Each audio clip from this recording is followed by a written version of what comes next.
got the power. I've got the power in me. I've got the power. I've got the power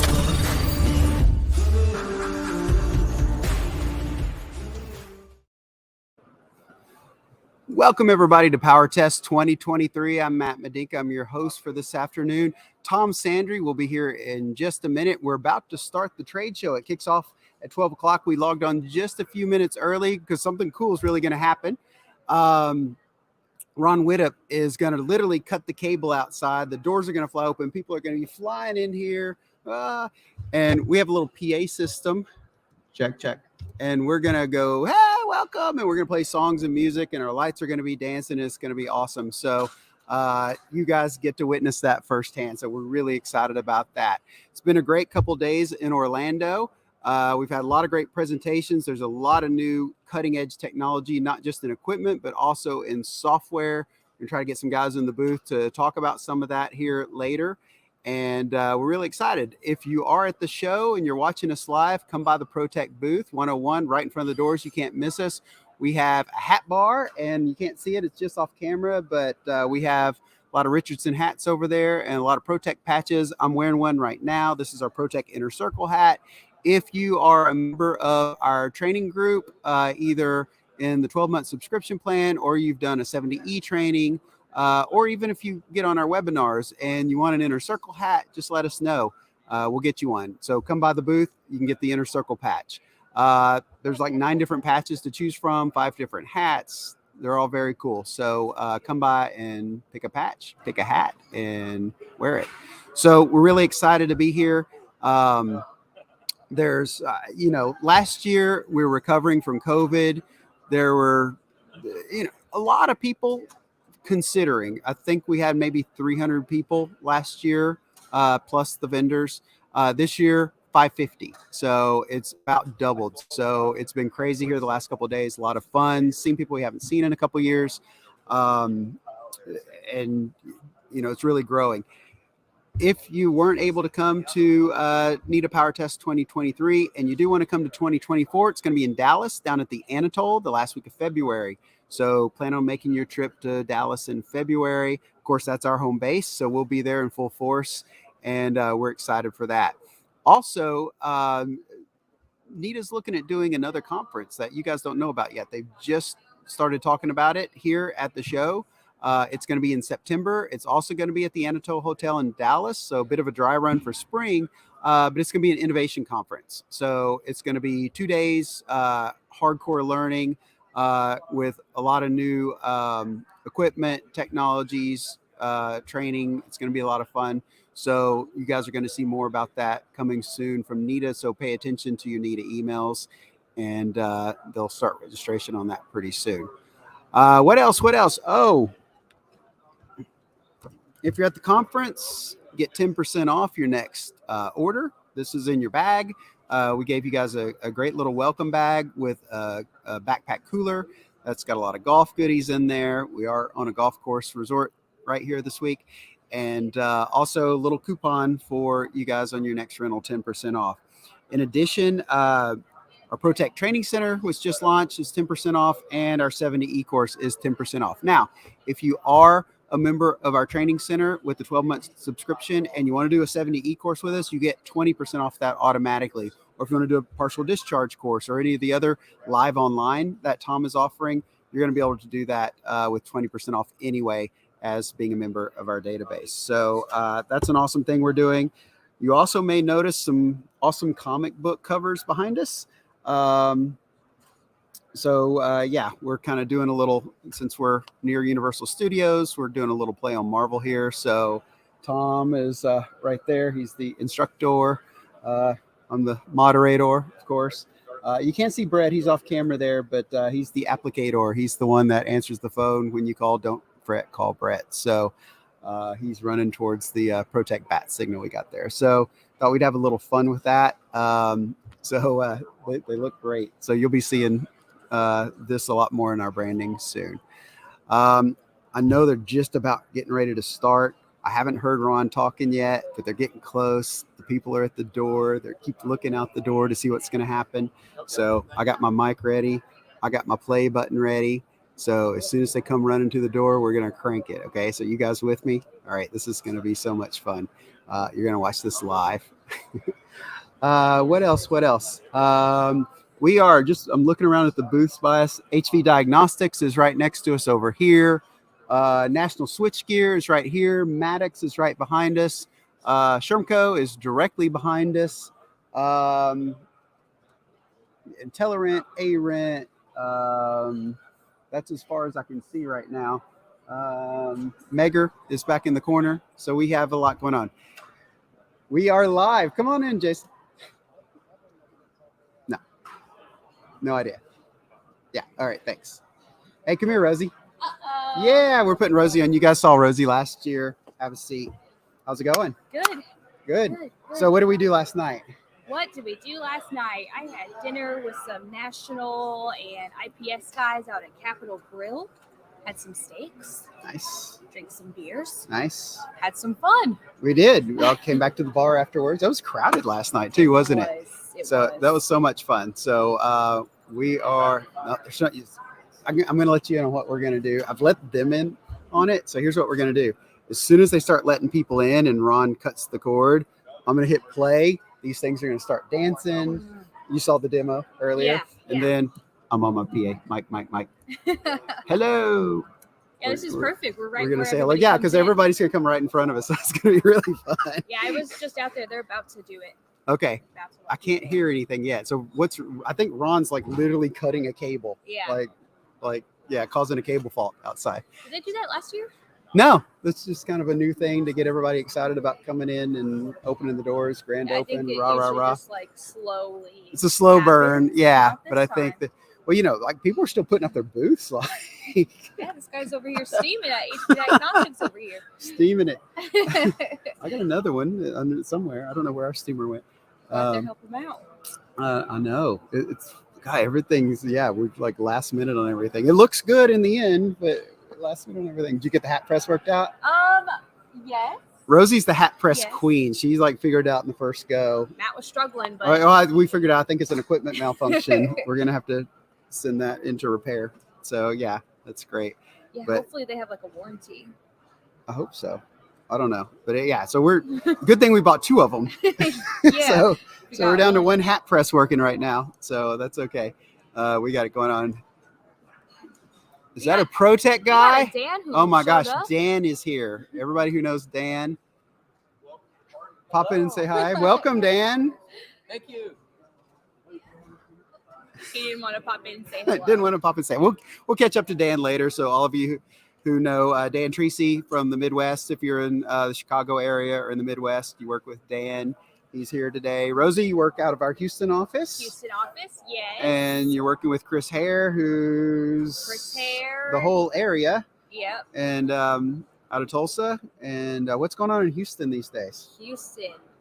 Well, the rodeo's in town, so that's true. My niece was there, and she won 7th out of 110 girls on the stock show for her rabbit. Rabbit. Yeah, okay. she has a rabbit, so she's done really well.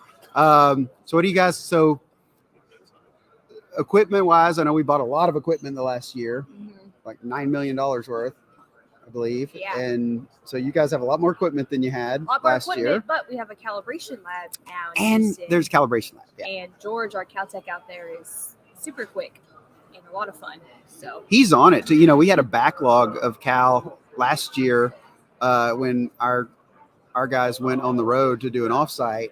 And we had to call George up to catch us up. So he's on it. He's really good. Quick and very thorough. And the emails that he sends with all the details of what's going on. Hey, this piece of equipment did pass calibration, but I recommend XYZ. And these emails go on forever. And it's like, George, so smart. If you're along the Gulf Coast and you have some equipment you need calibrated, take it over to our Houston office or ship it over there. Also, if somebody brings something in for Cal and they need that piece of equipment, we can rent them that same piece of equipment out, assuming we have it in stock. Correct. Until theirs gets calibrated, and we do it at a discount, correct? Correct. Yeah. Okay. We do that at a discounted rate if you have the equipment being calibrated with us. We also do expedited calibration. Right. So normally we say 5 days or less. Typically, it could be a little longer depending upon how much we have to calibrate. but typically No, it's not going No. to be any longer than 5 business Yeah. days. So if you need it calibrated quicker than that, we can do like a 2-day, right? Mhm. Or we can do theoretically next on bench. I've had people come in and wait for it same day for like their fluke meters that they need on the job. Yeah. They just come in, we knock it out, and they're gone in a couple hours. Cool. So bring it in, see Rosie. She'll set you up and get our calibration on. What else is going on in Houston?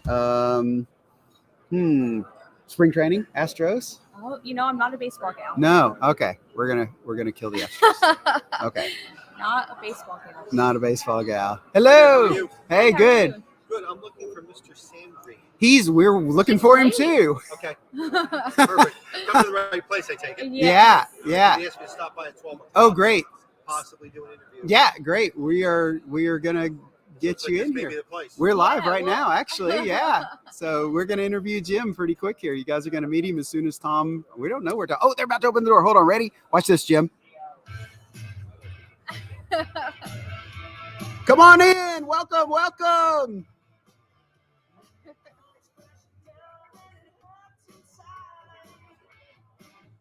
A lot of people. They're moseying in.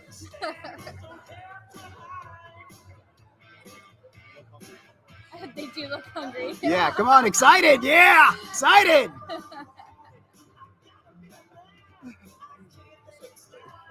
There's our friends from friends from ABM. We're live actually online. Yeah. Yeah. Come sit down, Philip. He's like, please don't. Come sit down. Okay, this is Philip from ABM. Hello. How's it going? Good. So we had dinner last night with Philip.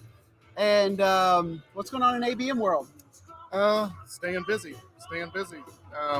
As usual, acceptance testing, maintenance testing, more EV charging installs and upgrades.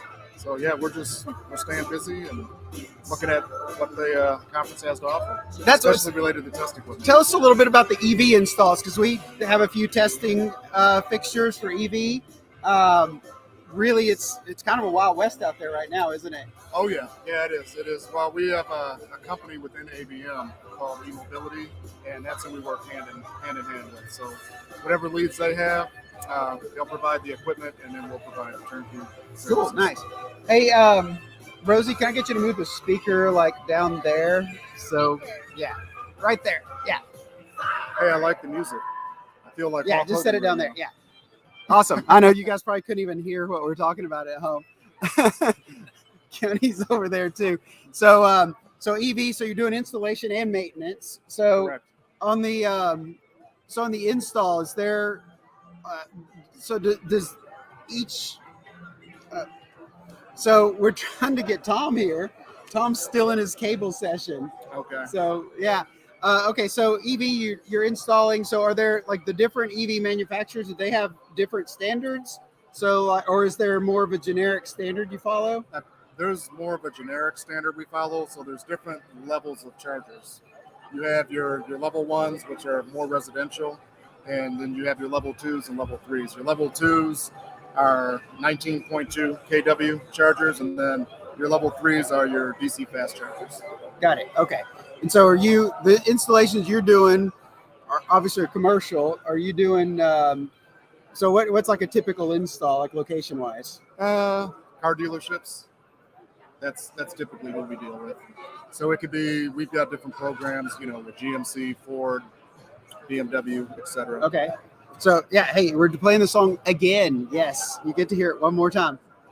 I like it. This guy, if you guys don't know this song, it's Hulk Hogan's walkout music. That's what I was just saying. I feel like Hulk Hogan right now. I actually ran into Hulk Hogan. Was like literally ran into him. Like my nose hit his belly button. Like Really? he was a big guy. Yeah, Is it like in the 7 feet tall.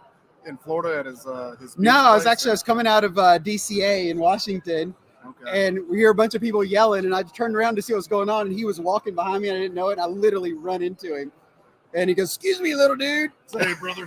hey, bro. He really talks like that. Sometimes, yeah. So it was really funny. But no, that was my claim to fame. And I actually saw him at a trade show. He was promoting an ISP service provider. And he goes, "You look familiar." And I go, "Yeah, you ran into me literally." And he's laughing. and I played his song, and we were doing that. It was fun. He's a good dude. So what do you? So after you do the install, like, what's the regular maintenance schedule for an EV charging system? So it's typically it's kind of typical to electrical maintenance every 3 years, and the maintenance is it's fairly simple. It's fairly easy. We have a handheld tester that we plug into it, and it basically tells you if the EV charger is doing well or not. Right. We have the new Megger tester, and we have the new Fluke tester as well, both. So Okay. we've tried both of those. I don't know if you have a preference, or you even have a different one that you guys. No preference. Cool. No Okay. preference. Yeah. No plug. Okay. No, no plugs. Not at this time, no. Yeah, we didn't bring them. We have them. We didn't bring them on display, but yeah, that's cool. So what else is going on? Like, what? Obviously, we're coming into outage season. Oh yeah. And so maybe explain the difference between a planned outage and an emergency. Okay, so a planned outage is what you want.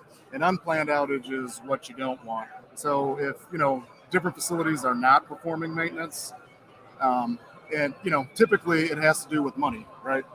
But the thing is, if it's an unplanned outage, you're going to end up spending more money than a planned outage, So, our cousin, and that's what we try to explain to them. And we go through NFPA 70B and 70E, and our typical customers that we have outages with are, holiday time. So we've got a few large outages coming up 4th of July.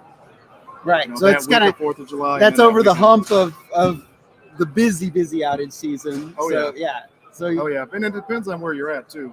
So living down south with the utility, their outages are going to be, and we're in before the emergency. hot Yeah, season. we're early because then we're in emergency season, April, May, because we're height of tornado season. So a lot of power outages for sure. Oh yeah. So everybody's on call. So we do ours earlier just to account for that. Yeah, and plus it's more mild in the winter, so we can do it earlier. And then that way you're not having tornadoes. You do have tornadoes just later in the season. Not many, but we do. Later in the season. So, but yeah, you don't have the outage problems due to storms in the spring like we do. Yours is more winter. It's more winter. Well, hurricane season too. Yeah. But that's still late summer. Yeah. Getting into the fall, winter. Yep. Yeah.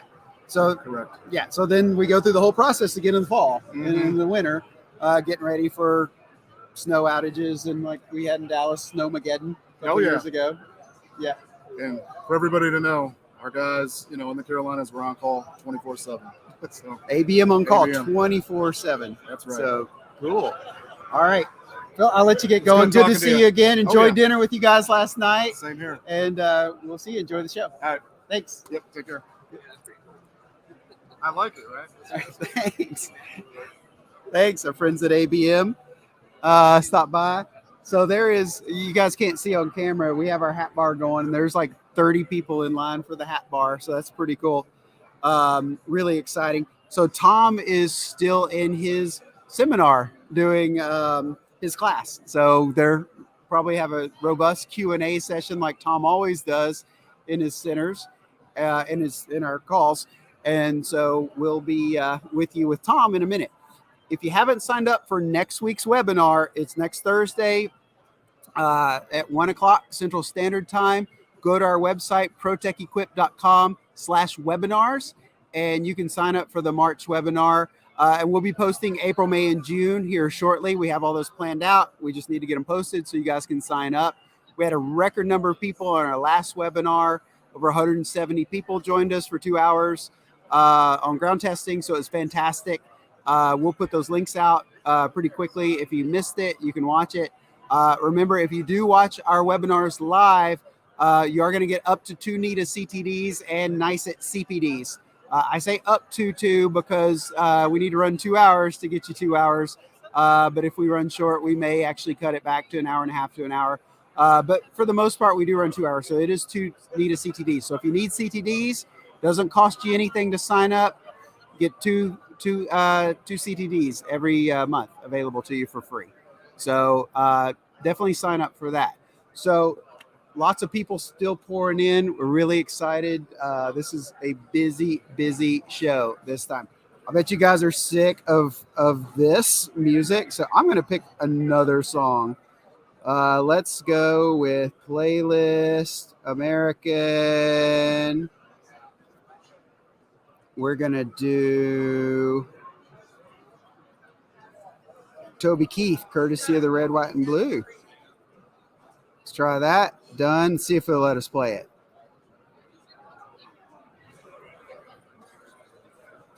All right, letting us play it. Great.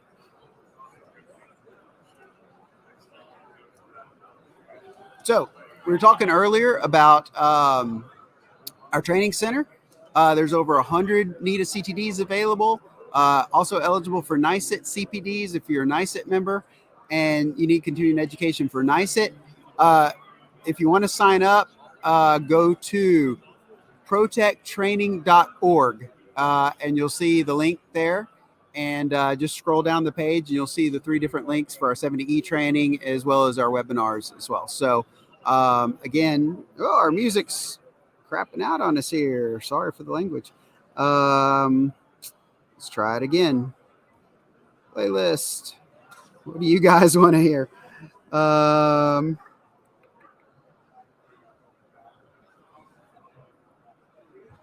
about Carrie Underwood? See if it'll let us play Carrie Underwood. We're playing American songs right now, by the way. There we go. That one's going. So again, if you just join us, we are live at PowerTest. Everybody wanted Ron Jones. I want a hat. Bring back some gear. For more knowledge about switch gears, please visit Switchgear content website. Ali's plugging his site there. Good deal. He put the link, switchgearcontent.com. All right, there you go, Ali. I plugged you. We're having a good time here. The line's still 30 deep. I'll bring you guys a hat and some gear if we don't go through them all. This is mine that we made. It's really, I gotta show you guys this actually. Watch this.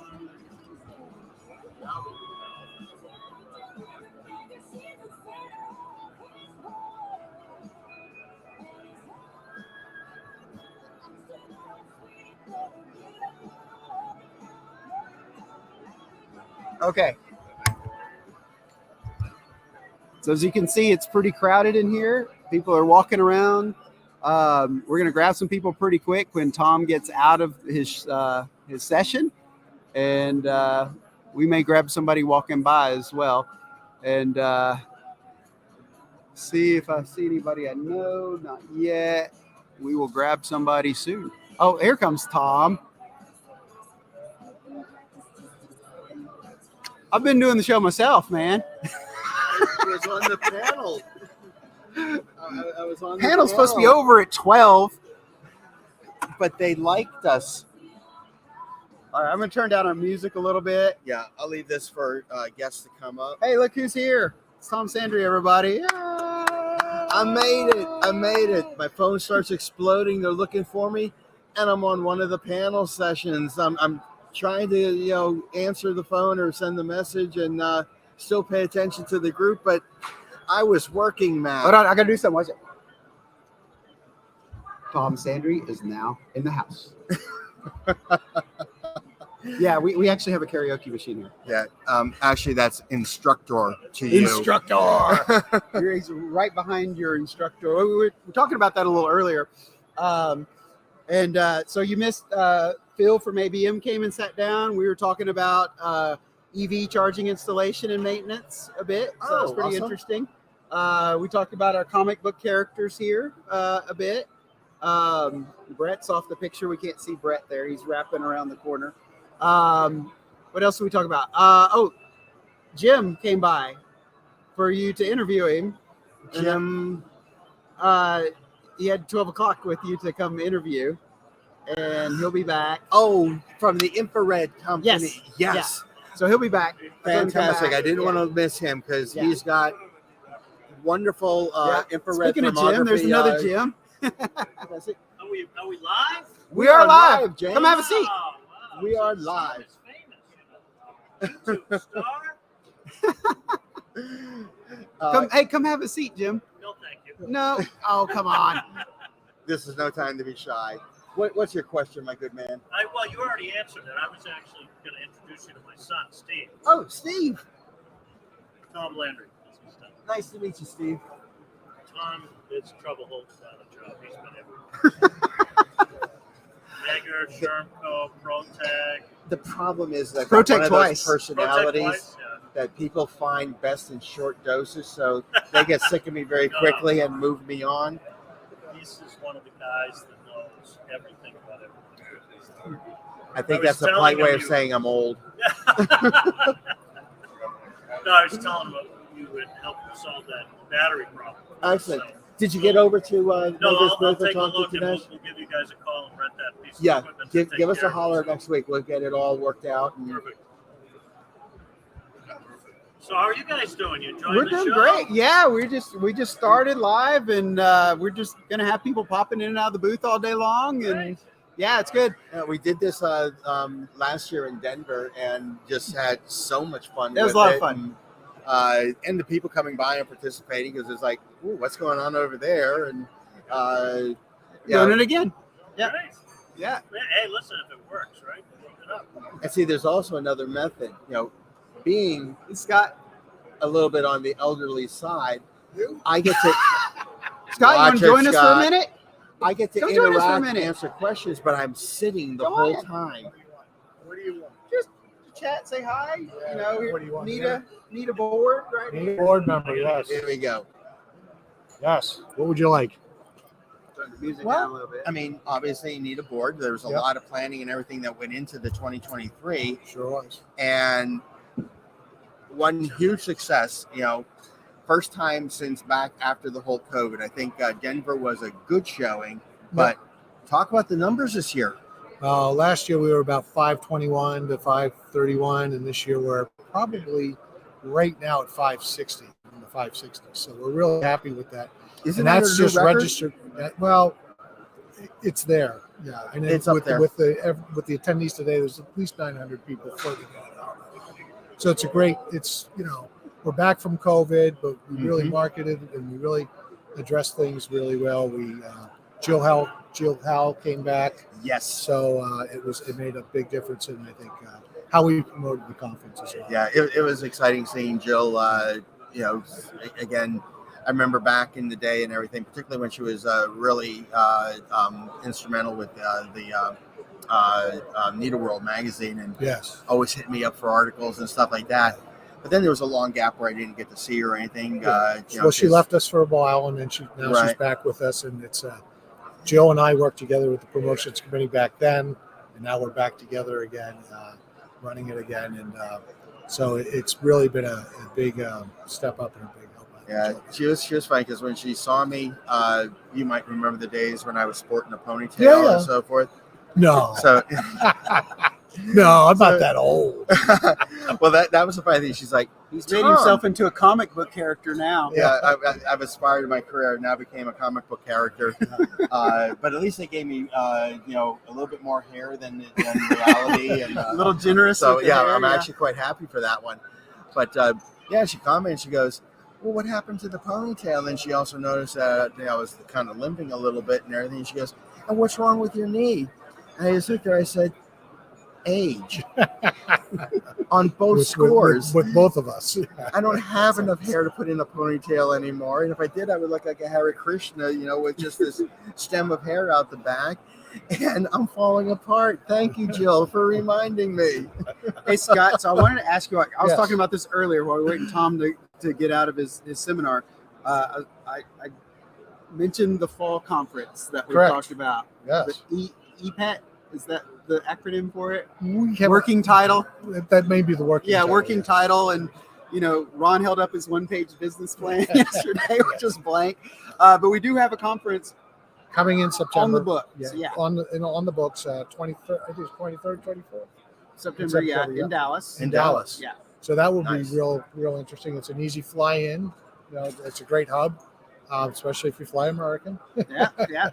But We're it's a there, great so place. we'll, I of know, course, be It's there. easy for you. Yeah. But for me, it's a direct flight. It's beautiful. Yeah. Is there any place for people? I mean, just listening for speakers and exhibitors. You know, Is there we're a going to place really be on top of that with it by the end of this month, which isn't too far away. Yeah, I mean, So yeah. this is our main focus was here, and Right. you know, we just started working on this as part of the conference committee.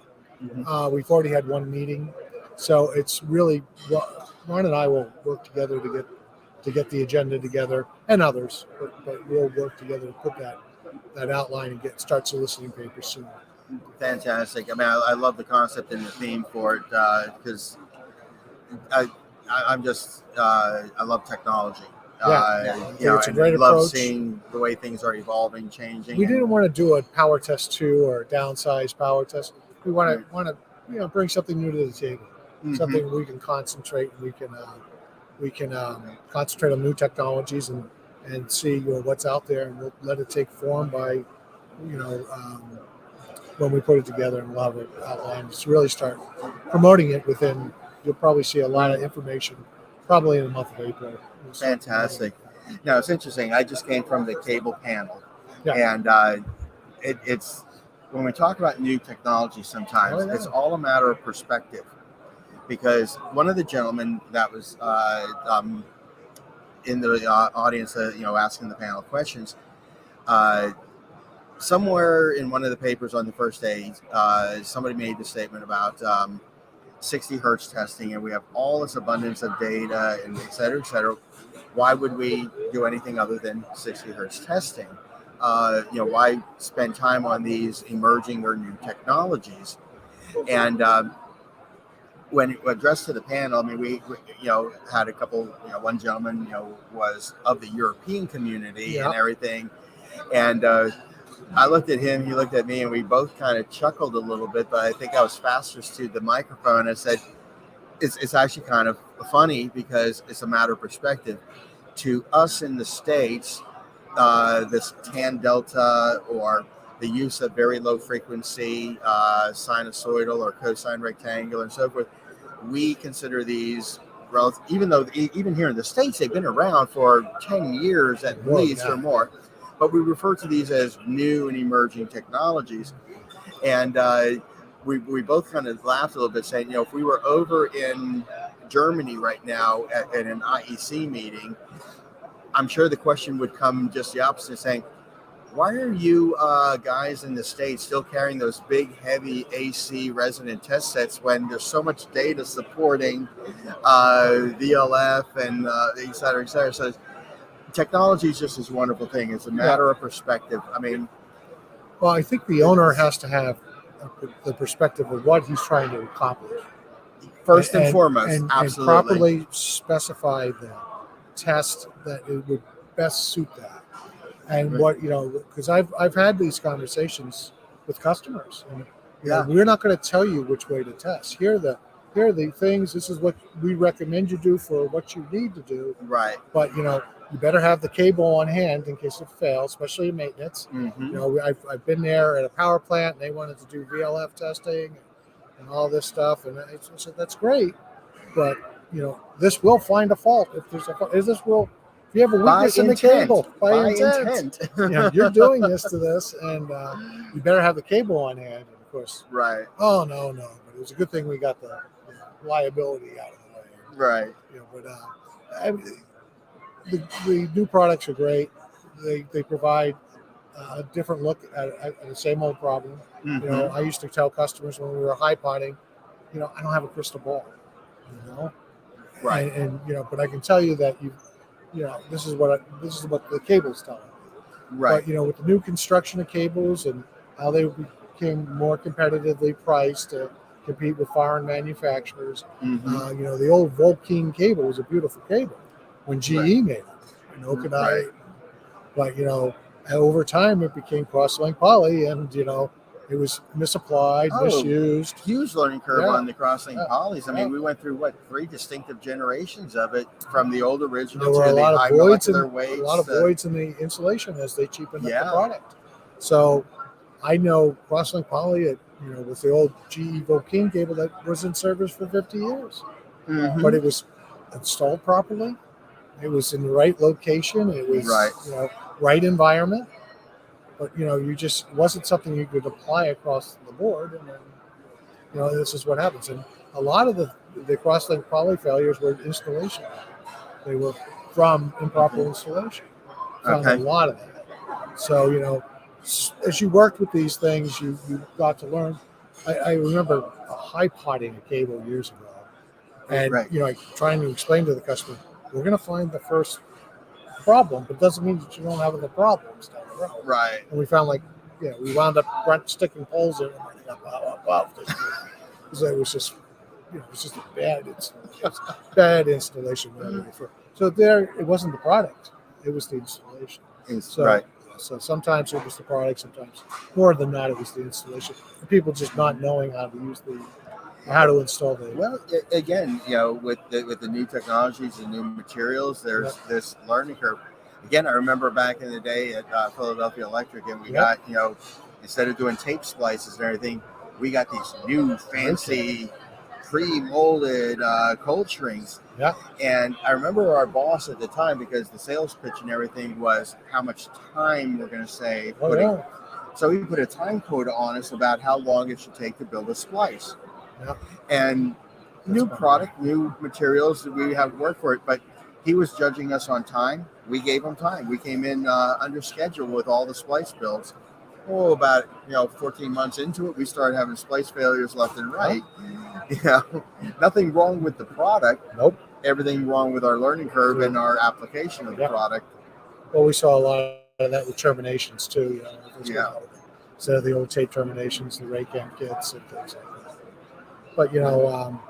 But it's this. So I think that's what I don't think we're going to be as basic. That, like you said, has been around. But we might be looking at new technologies in battery testing, especially with all the units and how the products are being utilized. Mm-hmm. So I know we just did it. Our company just put in a new substation for backup power on Providencetown, which is a battery backup for the town of Providence.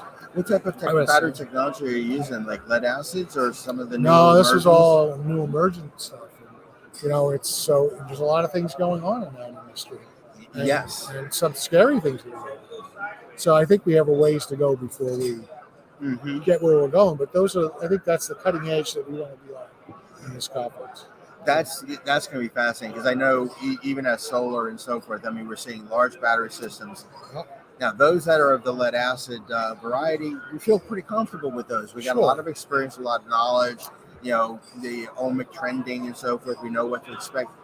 But on these newer technologies, again, it reminds me of the day when we made the transition from laminated to the polyethylene cables. And they're UL labeling to get away from getting around the code, so they're encapsulated in smaller space. So there's a learning curve there. Yep. We're not there yet, but we will. And I think the code's trying to catch up to the new technology. And I know there's a lot of controversy because people are pushing the new technology to support their green theory on how they're going to store power, and give you 10 extra hours or something like that as a backup.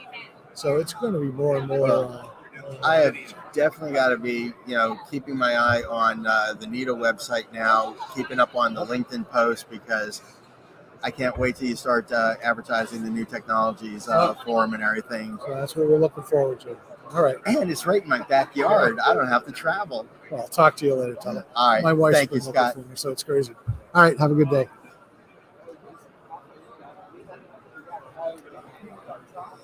All right. So obviously a lot of hustle and bustle going on. The doors to the exhibit hall here at PowerTest 2023 just opened about maybe 15, 20 minutes ago.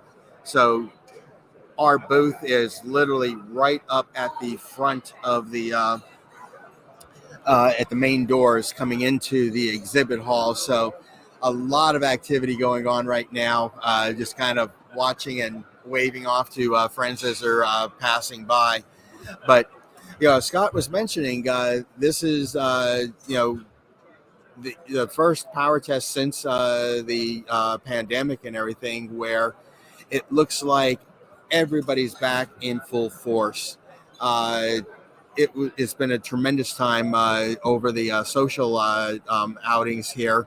Last night was the vendors hospitality suites, so got to meet back up with and interact with a lot of great friends and colleagues that honestly have not seen in probably 3, 4, 5 years.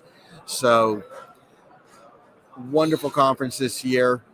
Great numbers that we're seeing in attendance, and a lot of activity here on the show floor. A lot of people right now just making their way down, grabbing their lunches and so forth. But stick with us. We will be going and bringing more people into the booth here to go ahead and have conversation with them, get their perspectives on the PowerTest 2023. Also, to get some of the perspective of those that have had opportunity to walk around the exhibit floors. Hey, what are some of the things that we want to take a look at? What are some of the new emerging technologies when it comes to the test and measurement equipment? So, good excitement going on all around us. And you're too shy to come for a live broadcast? Hell yeah. You're good. Go. I'm sitting this side of the You're sitting on that side. Come I on. got you. Look, you're right. We can make you a star. I'm good. Or at very least, we'll turn you into a comic book character. I'm good. Just fine. You do that role just fine, my friend. Out in the background. I just like testing things.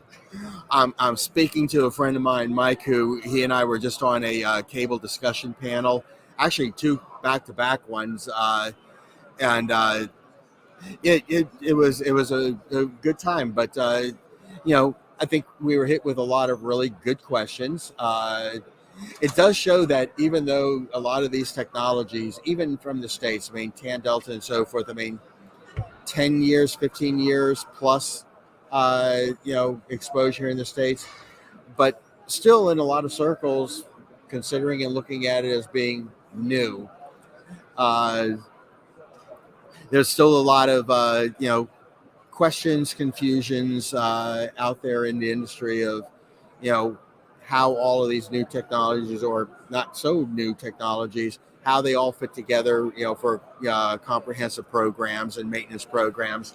But I think the panel did a really good job. I gave our moderator excellent kudos afterwards. He did a great job keeping the flow going, keeping the interactions strong. So great deal of fun on that. I think Mr. Goodwin is around the corner. I wanted to grab him before he had to do his booth duty and try to coerce him into a live interview. I think he was leaving, actually.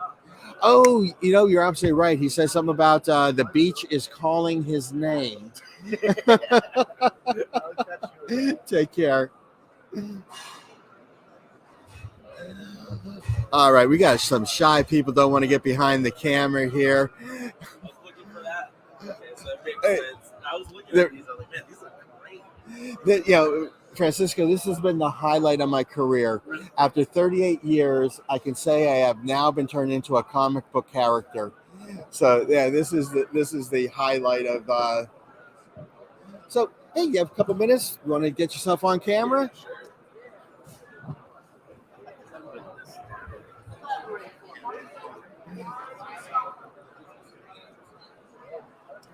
So you're with utilities, energy manager. That's Okay. my position, but I am with NSA. Oh, with NSA. Okay, yeah, I should have just kept reading on down No, it's the all right. line. Now, this is not your first power test that you've attended, is it? It's my Really? first one. Yeah. What are your impressions? It's great, honestly. I've been to a few different conferences, but not anything like this. Honestly, I went to one recently. I'm not going to name it, but this knocked it out of the park. Really? Yeah. So, Now, were you on a specific track or just trying to capture as many papers as you could? Because there was the safety track, relay, transformers, cables. so I think if, just being honest with you, just newer grad, I went straight into utilities. off the bat in the private sector, and then I went and started working somewhere else. And I wanted to get more of safety standards because I feel like things can move really quickly, and my old company, they harped on safety. And I wanted to make sure that whatever standards are being used are like the most updated and the newest, rather than relying on old experience or something. Right. Well, the safety track this year, unfortunately, it conflicted with a lot of what I was doing because I was on the cable track. So I'm either presenting in Kansas 10, but they had some really phenomenal industry leaders on that, and particularly covering, in our world, we follow the NFPA 70E, which is the standard for electrical safety and field application and so forth. And, your point of, trying to keep up on where the standards are, because in the world of NFPA 70E, the standard goes through revisions every 3 years. The one that we're on right now is the 2021 revision. So next year in 2024, we have a new release on there.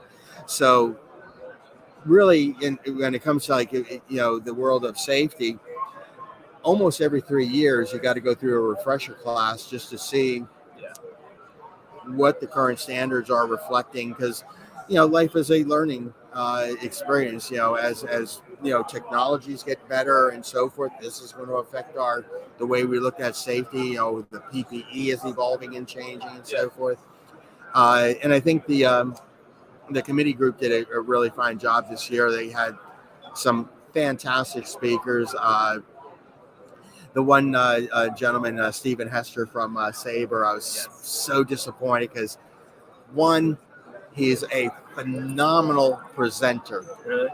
You will never fall asleep or get bored in his session. He is just amazing with his presentation style. But again, a wealth of knowledge. If I'm not mistaken, I do believe he even sits on the 70E committee. So, if safety is your thing, I mean, there's a subject matter expert that, you definitely want to make sure you introduce her to. Matter of fact, he's probably on the floor someplace, or if you find the Sabre booth, go in there and ask where Stephen is at. Introduce yourself to him. Good resource.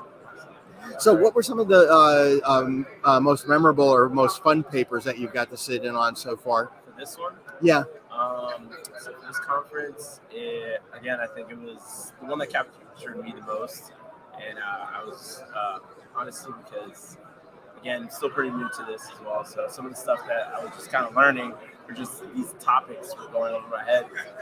But definitely the safety one. I think they dive deep, and it gives me more context and more actual physical document that I can read at my own pace. Excellent. And really absorb all of the information, rather than just being assumed that, which is another subject that they talked about, like do this, like supervisors say that do this, and they assume that everybody knows how to do it, but there's nothing concrete that they can rely on. So, it's been my experience, and I didn't realize it was a lot.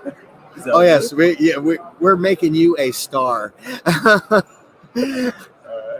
Yeah, I think we also got a band of groupies already starting to form over in the left wing there. So your popularity is already out there. Yeah, all right. Well, it's smooth though, for sure. Oh, thank you. Yeah, Definitely, the camera's not picking it up, but just adjacent to us, we have what we call a hat bar going on, where pick your lid, pick your decal or label, get it pressed, and get a customized hat. So, hey, when you go over there, get yourself what they call the inner circle. You've been live with us. You're part of our inner circle broadcast team now. Good. I appreciate it. Absolutely. So Hey, thank you for taking time. And as your first time here at PowerTest, the exhibits, again, you're going to be blown away. Some of the best exhibitors out here, the booth themes, the knowledge of the people working the booths. Don't be afraid to ask technical questions. I mean, they are manned with subject matter experts. Collect a lot of business cards. Your networking is just going to explode over the course of this week. Yeah, it's a really great experience. I can't wait for the next one too. Thank you, Tom. All right, you take care. Take care. Awesome. Loved it. Thank you.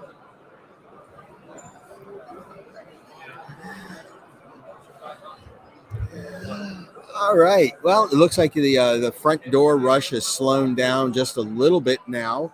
As I was kind of mentioning, just off adjacent to us here, we have a hat bar, and the line is already wrapping out and around the aisleways right now. Everybody in line trying to get sport their new ball cap.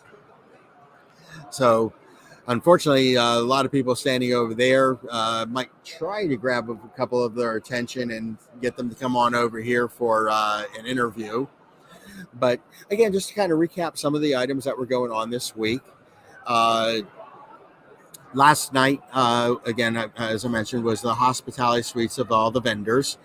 And it was done in the courtyard area overlooking the golf course. So beautiful Orlando night. We were able to go out, share drinks. There was one of the vendors had a Cuban style theme in their hospitality suite where they were actually giving out hand rolled cigars. So again, as you know, Scott kind of told us, we're back to good full numbers, getting to see colleagues that we haven't seen in numerous years, complemented by a beautiful Orlando night, a fine hand-rolled cigar, and beverages galore. It's just been an outstanding time getting caught up with, old friends, old colleagues, and some of the industry's top leading subject matter experts. Matt, you're back. I'm back. Oh, you're here. So I had to start without you, dude. So I'm like, had the pillars going, the music going. I was screaming on the thing, making small talk, and I was like, I have no idea where Tom is. And I noticed that, I knew. I thought you were like, I knew you must have started broadcasting because you tried calling me once, and my phone was on silent because I accidentally texted Brett. Yeah, because I'm technically on the panel committee, so we're on the stage overlooking 50 people in the audience. I'm engaged in a question, and all of a sudden my phone's vibrating. I see Matt Medinka, on the caller ID. I'm like, oh God, I know what's going on there. But let it go to phone mail. You must have talked to Jason Henry because all of a sudden, he told Jason Henry, bam, bam, bam. Now I'm panicking because Jason I'm fumbling with my phone, trying to. Because a lot of times when you get the call come in, there'll be a little link that you can just press it and say, I'll call you later in a meeting or whatever. I can't find that. I'm fumbling with the phone. I'm just glad you're okay. I'm like thinking, did he come home last night? Yeah.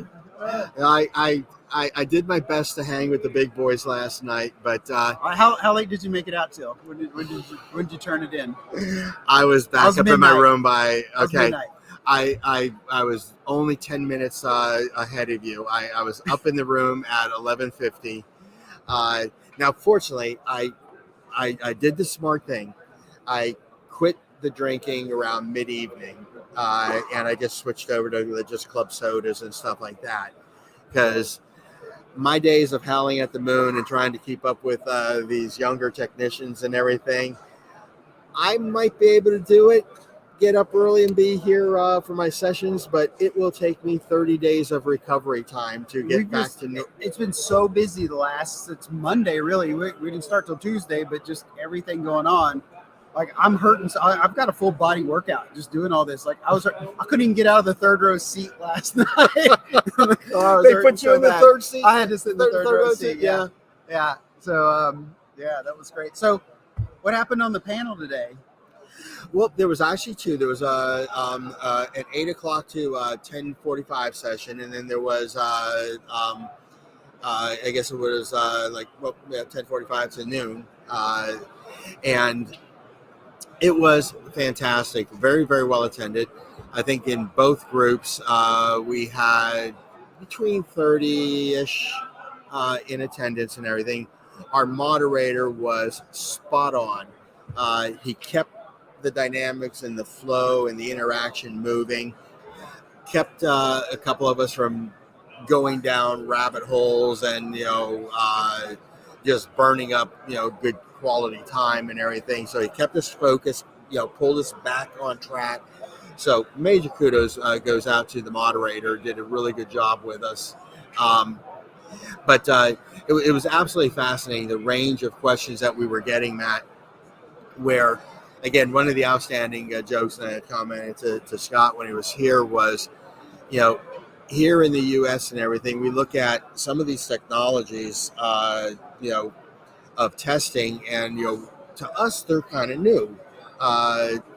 But over in Europe, these technologies, like one of the ones that kept coming up in conversation was damped AC, or DAC, which is a form of partial discharge testing on a cable that is using an alternate power source to stimulate the cable in order to produce the TD and so forth.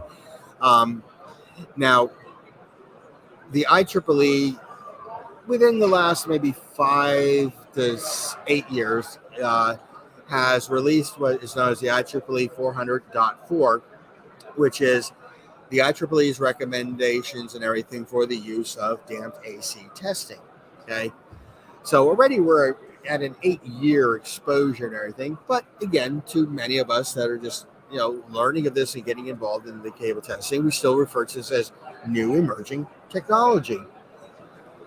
Well, the interesting thing is damped AC over in the European circles has been around. I mean, it goes back to one of the earlier namings of it was oscillating wave technology. But this goes back 20, 30 years, and lots of research, lots of papers. Hey, how you gentlemen doing? Ross, come join us. Come join us. We're here doing a live broadcast. Come Our on in, friend my Ross good man. from ESR.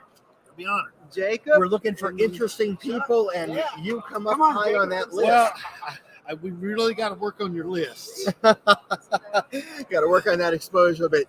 Oh, and we got the big man Jacob coming to visit as well. Good morning. Great show, huh? It's been wonderful. Now, you guys obviously have done power tests in the past. Okay, what is your thoughts on the 2023? Because this is our second coming out of the pandemic. I mean, we had live and in person last year in Denver, but in comparison, what are you thinking of our 2023? I think it's getting a little bigger every year. Mm-hmm. I think a lot of people are becoming more knowledgeable of the industry, learning about it. So I'm actually seeing so many new faces over the years. I mean, it's a great community, and I think, it's really good. I'm looking forward to Dallas next year. Well, for me, what my big takeaway was during the classes, there seemed to be a little more definition on the different tracks.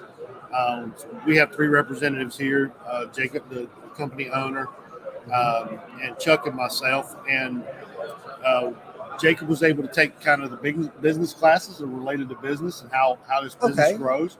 I took a lot of safety classes, so we can take that back to our safety committee, make sure that our guys are staying safe. Chuck took a lot of the technical classes to make sure that we're upgrading in that department. So that was much more definitive this year, I felt like, than it has been in the past. And that allows, I think for us, it allows us to come in and be able to really focus, not waste a lot of time in classes where we might only get small or tangential benefits. Right. Well, you're absolutely correct. Now, safety has always been one of the big major tracks that, the PowerTest always has. And then transformers, cables, and, these type of things have always been but the business based courses and classes and papers and talks, this is somewhat relatively new, at least in my history of coming to the PowerTest. But, as you mentioned, Ross, I like the way it's now formatted, because a company, sending in multiple representatives, literally there's a little bit of everything now where, obviously, president, owner of the company, main focus on business. There's plenty of papers and sessions and people for you to network that have similar interests and experiences and so forth.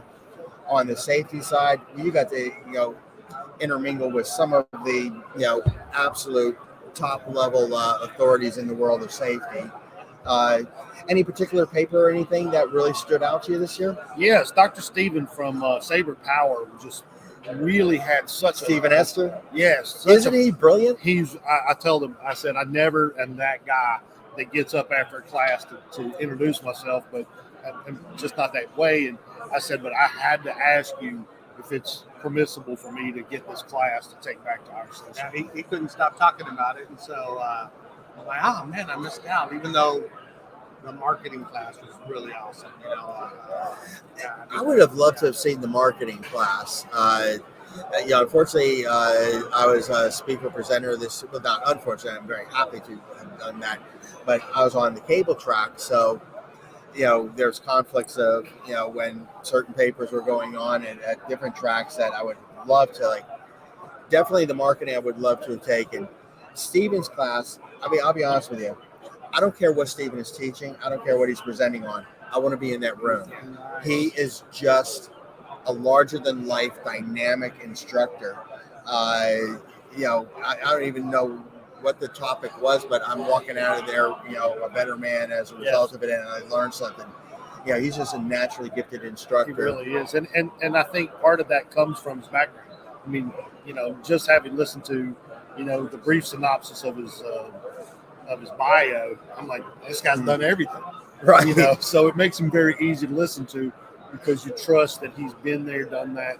I know that's a little cliche, but right. In his case, it seems to be true, and he speaks that way, because he's seen some of the same things that you and I discuss at dinner. Where we're like, oh, you remember seeing this in the field.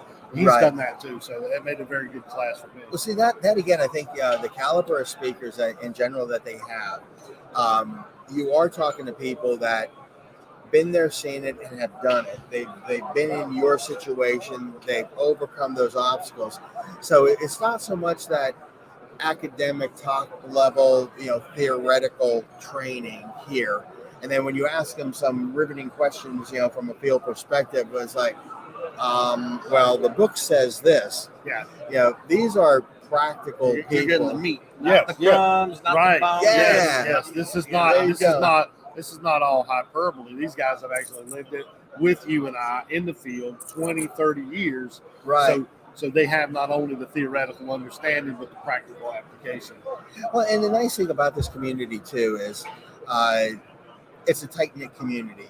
Once you've collected those business cards, once you've broke bread with them, 2 months down the road, you come up to an issue or something like that, give them a call. They are going to outreach to you and anything you need. And I think you it's call one of these people, and it's about the customer. It's about the customer. We're a service industry. Take care of your customer. I don't care how we do it. I'll be there. I'll guide you through it. I mean, this is something a lot of industries don't always get. Everybody's competing. We were out drinking last night and having a good time, with everybody. It's just it's about the end goal is the service and the customers. Exactly. And everybody knows that. And I think who did your comic artwork? I love that. Believe it or not, my wife is a very accomplished graphic artist. Oh, I love it. It's great, isn't it? See it. I was like, well, and I think she did. I wonder what we look like superheroes. What kind of superheroes she'd make us? Well, you never know.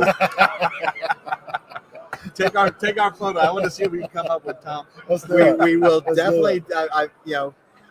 In the agendas and everything, I think I got one of your photos that was in one of the NITA PowerTest. Was it the phone app or something? Yeah, I think it was the phone app where I saw you as an attendee and it had your photograph. Yours, I think it just had your initials, but it didn't have a photograph associated with it. So we were. You know why? Yeah, I know why. We were worried about him coming up here. Well, your equipment is obviously world class equipment. We will definitely go ahead and have to get your pictures. And okay. So since you are the president of the thing, we have to think of something that ends in tour. That now you're sales and so forth. So you're representor. There you go. There's your comic book character. Okay. Our HR lady came over. She wanted to have a comic book cover, and so I'm trying to think of something with HR related that ends in Tor. But I said, Terminator probably doesn't go well with. That's going to send the wrong message to HR is a good thing. So what could we come up with a TOR for a president of a company? I know this is going to sound like I'm on a contract year or I'm vying for a raise, but it's really how I feel about Jacob. And we were just having this discussion over breakfast. I feel like if for a lot of guys that work for our company, he would be a liberator. Liberator. Because he's really given us the freedom to go be. He's really given us the freedom. 6-year, $250 million contract. Call in the righty. No, he's been such a Fresh off the Tommy John. Yeah, he's been such a dynamic figure for us. He gives you the tools to do your job. He encourages you to do your job. He allows you to do your job, but he also expects you to do it.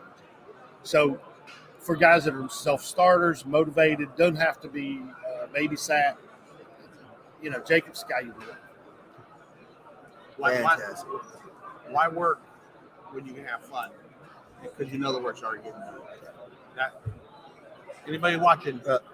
If you're one of those guys and gals, come see me. Yeah, I tell you, if you ever work here, I told Jacob in a very sober voice this morning. I said, if it was not for getting a chance to work here, I might just retire and go home.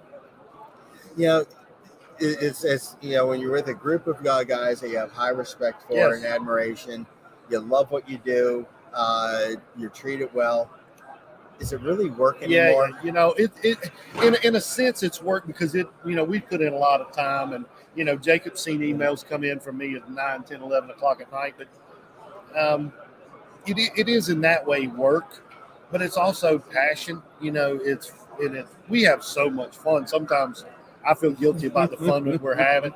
But it is hard work, but it's something you want to do. It's something you want to accomplish. You want to be a part of it. And NETA as a whole, we were talking about this last night, has become such a solid industry and its ability to promote itself and the value that it brings. We get to develop a company inside that greater structure because that NETA brand has become so strong. When I got in the industry a long time ago, I didn't have quite so many gray hairs. NETA was kind of a okay. So you're a part of some small, work group. But now, now they're starting to realize that we're the actual guys that keep the lights on. Yes. Literally. Yes. Everywhere. Yes. You hear anytime there's we're the power reliability outage or standard now. Data center, hospital, whatever. That's who they're calling. Yeah, that's who they're calling right here. And there's so many.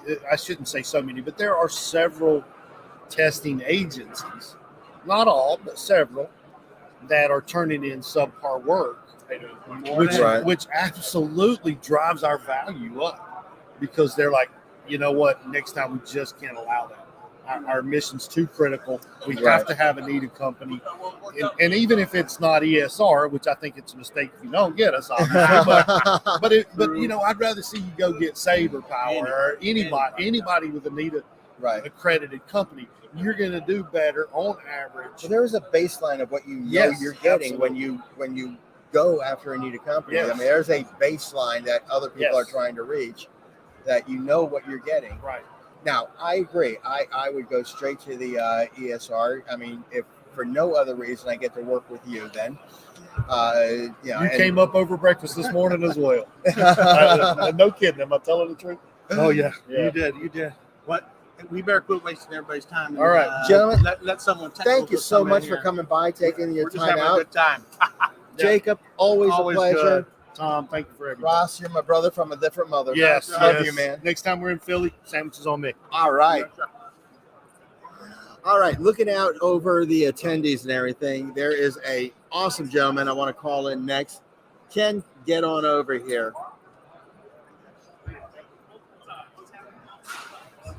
Hey, Tom. All right. We got Ken Morton with Electrical Power Systems, Inc. Yes. Okay. Now, tell us a little bit about yourself, because you, not only with EPS and everything, but you also have quite the experience and background in electrical and everything from the U.S. Army. Tell us a little bit about, because you were a career officer, correct? Not an officer. Officer, okay. I'm A working enlisted. man. Yep. I'm a sergeant first class with Delta Company, which is the reserve side of prime power, medium voltage power generation and distribution for the Army. I also have 20 years experience as a licensed journeyman electrician. Before I came over to the testing side, that was my main civilian job. So my electrical background goes back about 35 years now. The testing side of it's just been a little over the last decade, which has been an amazing journey. The Army is what turned me on to that, was getting recruited into prime power and learning about the maintenance side of it and all of the testing opportunities. So that's that. And you left that. You are a NETA level 4. Yes, sir. Matter of fact, I remember when you started, at NETA 1, because I remember you were on my onboarding, our apprenticeship program classes and everything. And talk about an individual that went through the ranks, from 2 to 3 and 3. It's like he's a NETA level 4. How long has he been with the company? And it was like an amazing. But all right, I know this man very, very well. His idea of a wonderful time on a Saturday night is to take a technical manual, sit in front of the fireplace, and read it cover to cover. Am I wrong? You're not. You're not. If I get on Google with a question about something electrical, I'll end up with 15 windows open, because as I'm going through one thing, I'm like, oh, yeah, I want to know about that too. And end up opening a window to remind me down the road. And I just end up with a lot more to read than I started with. But now what's fascinating is obviously you have this thirst of knowledge that cannot be quenched. I mean, you're constantly out there reading and researching and learning, but you're really now giving back to the industry quite a bit. I know you've really stepped up your game in the world of NETA. You were on the ballot committee for the new maintenance testing standards and so forth. Looking through a lot of your comment, I mean, you went into more depth and detail in some of your comments and suggestions and so forth. Get invited back. I might have gone a little overboard. No, I mean, it was incredibly impressive. Now, correct me if I'm wrong, but so really stepping up and getting deeper into the world of NETA and participating and contributing both to the standards area. I would expect you're probably going to be turning in for speaker roles next PowerTest. Maybe as soon as that. That's definitely something that I'm starting to look towards. Okay. I love this industry. I'm very passionate about it. I'm also on the NAMO committee for NETA, which is NETA-affiliated military organizations. Oh, so I'm okay. representing NETA to Prime Power in the Army, to the MUSTECs in the Navy, and I know we're trying to reach out also to the Air Force, to their power production assets, and kind of bring them into the fold and help with education and training for the armed forces. Okay. I also work, I'm on board for OPMUG, the Oklahoma Predictive Maintenance Users Group, which is a nonprofit outreach to all branches of industry that use power, that use anything really, that make things or generate things or whatever, to keep their reliability up through a predictive maintenance program. And I'm right now trying to, a program is ending in my area for training technicians, training people to be qualified as a technician before they come to work for a company. That program's ending, so I'm trying to work with some of the technical schools in the area to get something going again in our area. Apprenticeship programs are so critical in our industry, particularly to bring, the young people in. I know that was one of the topic and themes at the members meeting. I think it trickled down a little bit to the alliance meeting, but the importance of apprenticeship programs. Now, aside from everything that you're now doing with NEDA and some of these others, you're also getting more participation time over in the DOBA world as well. Aren't you Yes. holding for the DOBA conference? You have a chair seat there as well now. I need to get with him today to confirm that everything's still on track with that. But yeah, I was asked to chair the Protection and Controls Committee. And As a high honor. I joined a few of the committees, which is anybody can do it. Go out and get involved. But it's client committees. And if you use Doble equipment, they want you to come out, and probably even if you just use other stuff, but they're also wanting to improve the overall industry, the knowledge through sharing. We all see things, these oddball things or consistent things that we're seeing over and over, and we need to share with each other and have the conversations and break down the barriers of I'm this company or I'm that industry, and recognize that we can help each other by combining our knowledge to increase the reliability of our everything. We hear in the news that our infrastructure is at risk and aging and has a lot of problems, and that is absolutely true. But what you're not hearing in the news is we're drastically losing the number of people qualified to work on that, and all of the companies that do this work are just dying for qualified individuals to do this work. So even though we recognize there's a problem with the infrastructure, how do we fix it if we're not getting the conversations going between each other to maximize the resources we have, and then to start bringing in new blood and expanding the footprint of where we can draw from to get qualified people. That is, there was a gentleman and a team that were doing interviews throughout the first day and a half and everything of the conference, and just kind of standing and overhearing a little bit of the conversations. And he would always lead in with, what do you see as some of, the challenges that our industry face, both short-term and long-term. And over and over and over and over with everybody that was interviewing, they just kept coming back to getting the right people. And particularly, apprenticeship programs, getting these, young people to come into our industry, into our craft.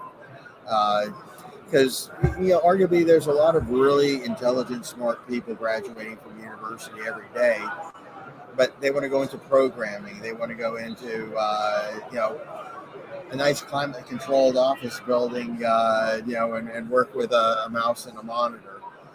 Bringing them into the craft level, boots on the ground, working, finding the right people with the right mixture of skill sets and everything, can be very difficult. There's something I learned recently about one of my clients. They build it's a steel mill, and they build their facilities out in the middle of nowhere near any cities, out very rural areas. And I commented on that, and the gentleman I was speaking with said, well, we have the philosophy that the people that live in rural areas generally like to work with their hands. They don't mind getting dirty. They don't mind the physical work, and they take a lot of pride in doing that. So they felt that by locating their mills in these regions, they would get more people who want to do that work, that have that work ethic of just put your nose to the grindstone and really do put in the hours and the time to create a product and be proud of it and be proud of the company that you work for. And I've been thinking kind of that same way in my activities. I'm from Tulsa, Oklahoma, which is one of those kind of regions. And I'm like, I know there's all these kids coming out of high school that are becoming electricians and plumbers and mechanics. But if I walked into that high school and said, well, what about being a NEDA technician? I'd get a blank stare. They never heard of it. Yeah, they know what an electrician is. is. If you said, how many of you want to make $100,000 a year plus by the time you're 20? Every person's room. Exactly. Why can we not fill our ranks? They don't realize not being this is a highly paid profession. You got to be highly intelligent highly to do sought it. after, yeah. But it's training, right? It's apprenticeship. You remember, we used to do 7-year apprenticeships. We don't do that anymore.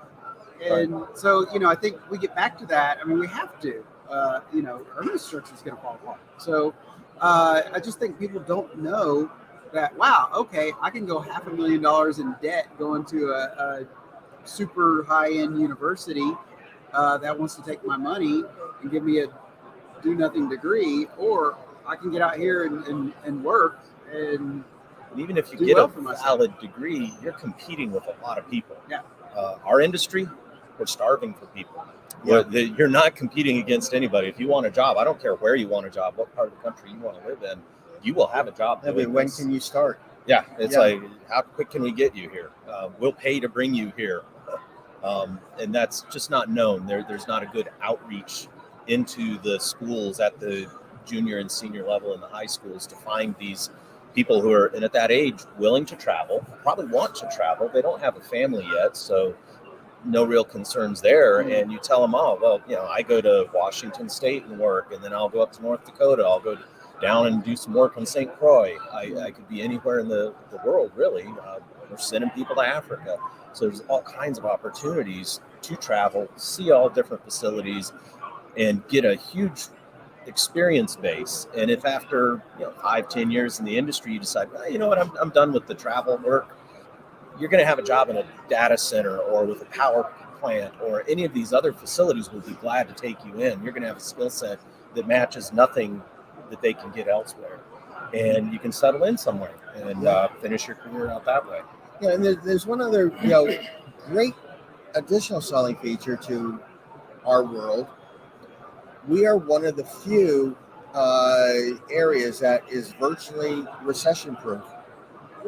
Electrical system reliability, strong market, weak market. Have to have power. We got to have power, and it's got to be reliable. Yeah. So, I mean, when you really add up, your point, a young individual right out of high school entering into no competition. I mean, you're willing to put in, you've got the work ethic, you're willing to learn. When can you start in a recession-proof, industry? Why are we struggling to find these people? I mean, we're just like getting the word out in the recruitment campaigns, I guess. And if for some reason you do get laid off and become a worker, you'll start working the next day. There'll be 10 buses outside wanting to hire you. Absolutely. Yeah.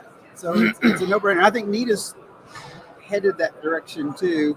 We talked about kind of apprenticeship and getting interest. I was excited to see that. Yeah, NITA's going to start heading in that direction this year. We're going to see a lot more out of an apprentice program, I think, is what's going to be the end value of these talks they're having right now. So that's going to be exciting to see. That's what attracted me to come work for EPS is they're very actively going and pursuing a training program, a really high-end training program. And the more and more I'm talking to other companies, I'm hearing it from a lot of companies that they're recognizing that we need to get a lot more aggressive about how we're training our technicians, and they're putting the effort into it, which is one of the key things we need. But because we don't have, it's not like an electrician where you're going to do a 4-year apprenticeship. Whether you go union, non-union, one way or the other, you're doing a 4-year apprenticeship. We don't quite have that structure, but they're building it. And through NITA is starting to say, okay, we're going to build this, we're going to structure it. Individual companies may execute it, but this will be the structure and this will be how it's done.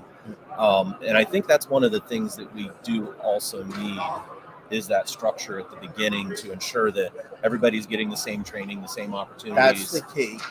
Putting out the even quality all the way across the board. And I'm seeing a strong movement in that direction, which is really exciting to me. That's one of my passions. Yeah, the even quality, I think, is the key factor because, I mean, we've had trainings and so forth. And in some organizations, a lot of it is, on-the-job training and a bit of a mentorship type of where you go out, you work, and you start picking up the craft and stuff. But where's the training of the trainer in order to get the consistent approach, the consistent message, and structure? And I think that's where we've been missing the boat a little bit because I've seen, just in my own personal experiences and everything, people coming into my classroom and they've learned through the on-the-job. And really what they've learned was 30 years of shortcuts and bad habits that were now the standard method of how to do. And they take my course and everything, and I'm teaching, out of the new IEEE recommended practices and this, that, and like, no, that's not how it's done. No, actually, that is. You've developed, a evolved, which is based on some bad habits and some shortcuts that became your standard. So in order to get that, kind of flushed out of the industry, again, the importance of coming up with a set of standards. Now, again, it might be your individual companies implementing them, but here is the approach. Here is the operating procedures and how we, want to approach this, and I think that is just going to really elevate the quality in our industry. Now, your parent company, Voltex, correct? Correct. They just opened up a huge training facility in Nashville. I think they're calling the Voltex Academy, correct? Correct. Any comments on? It's in. They are doing some classes at this point in time. It's under construction right now as far as the technical equipment. It's being shipped in this week. A lot of it over the next couple of weeks. The next 2 weeks after I leave here, I'm going to be there helping with the setup. And it's going to have a lot of the traditional things. You're going to see a station class transformer. You're going to see breakers. You're going to learn to rack breakers in and out. All those kinds of things that are traditional, but they're trying to go more cutting edge. I'm really excited to see what this is going to be. We're looking at virtual reality and augmented reality training opportunities. We're looking at maximizing training effectiveness through using a combination of virtual training, on-hands training, and then this virtual reality. And I'm very curious to see just how far we can push that envelope, because there is a certain amount how you do interact with it. But the more you think about it, you start thinking, oh wow, that would work well for this. Oh, you know what, that would work pretty good for this. Right. There's a lot of opportunity there. Initially, it's like, how can you really do that? You got to have a wrench in your hand, but there are a lot of things you don't necessarily have to. So it's going to be interesting. That was one of my opinions and thoughts when I was first introduced with the concept of virtual reality. I'm saying, but you don't get the tactile feel. Like, okay, I'm racking a breaker. Where's the feel? Where's the point at which the stabs broke free and so forth? But the more I started looking into some of the developments in this world, all right, so you lose the tactile feel, but you can program in scenarios into the virtual reality where, if you don't follow the proper sequence, if you don't do the steps properly, arc flash just occurred, womp, womp, womp, insert another quarter, try again. Where did you make your mistake?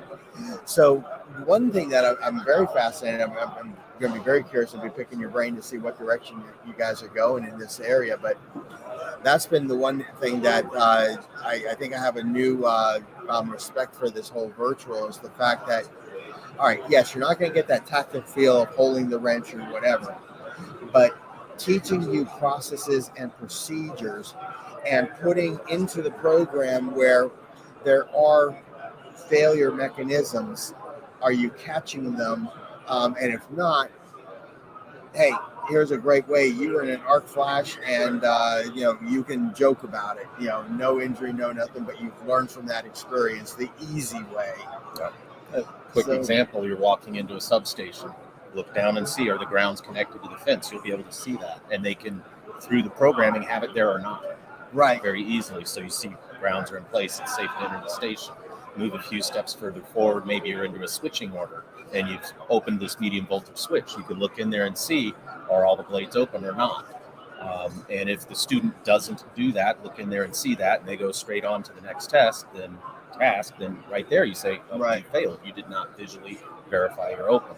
Or you can even have it set up so that maybe you don't stop them at that point, but they go to do their absence of voltage check, then B phase is still energized. What's happening? How'd that happen? Why is this here?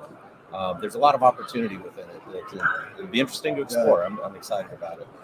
Now, you get to be on the technical committee helping to define some of the application in the program.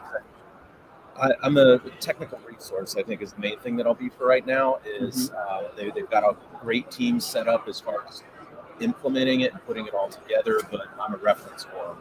And Okay. to help go through it, review, and say, yeah, my experience in the field, that looks great. The way you put that together, very realistic. Or, you know what, maybe you want to adjust this in this manner. Or Right. you want to include this as a step. So I think my position is going to morph a little bit as I go. Right now, it's a lot in writing procedures and getting the foundations established.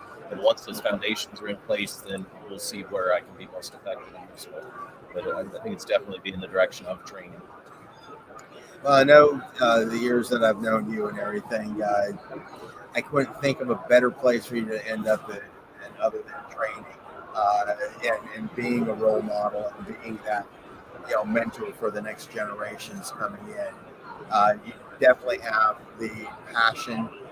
You have a really good way of working with individuals, patience with individuals, and again, working the way you deliver the message. I mean, you're very, very patient. You're very humble. And if it takes you an hour, to draw it, to represent it this way or whatever, you're dogmatic. You're sticking with it until that person, the light bulb goes on, and they're like, I know what's going on now. So, again, I couldn't think of a better role for you to be in, and giving back to the industry as a whole as a result. And you being a technical advisor and being in the training realm. Thank you, Tom. I do appreciate that coming from you. It means a lot. Thank you very much. I mean, for the day I met you,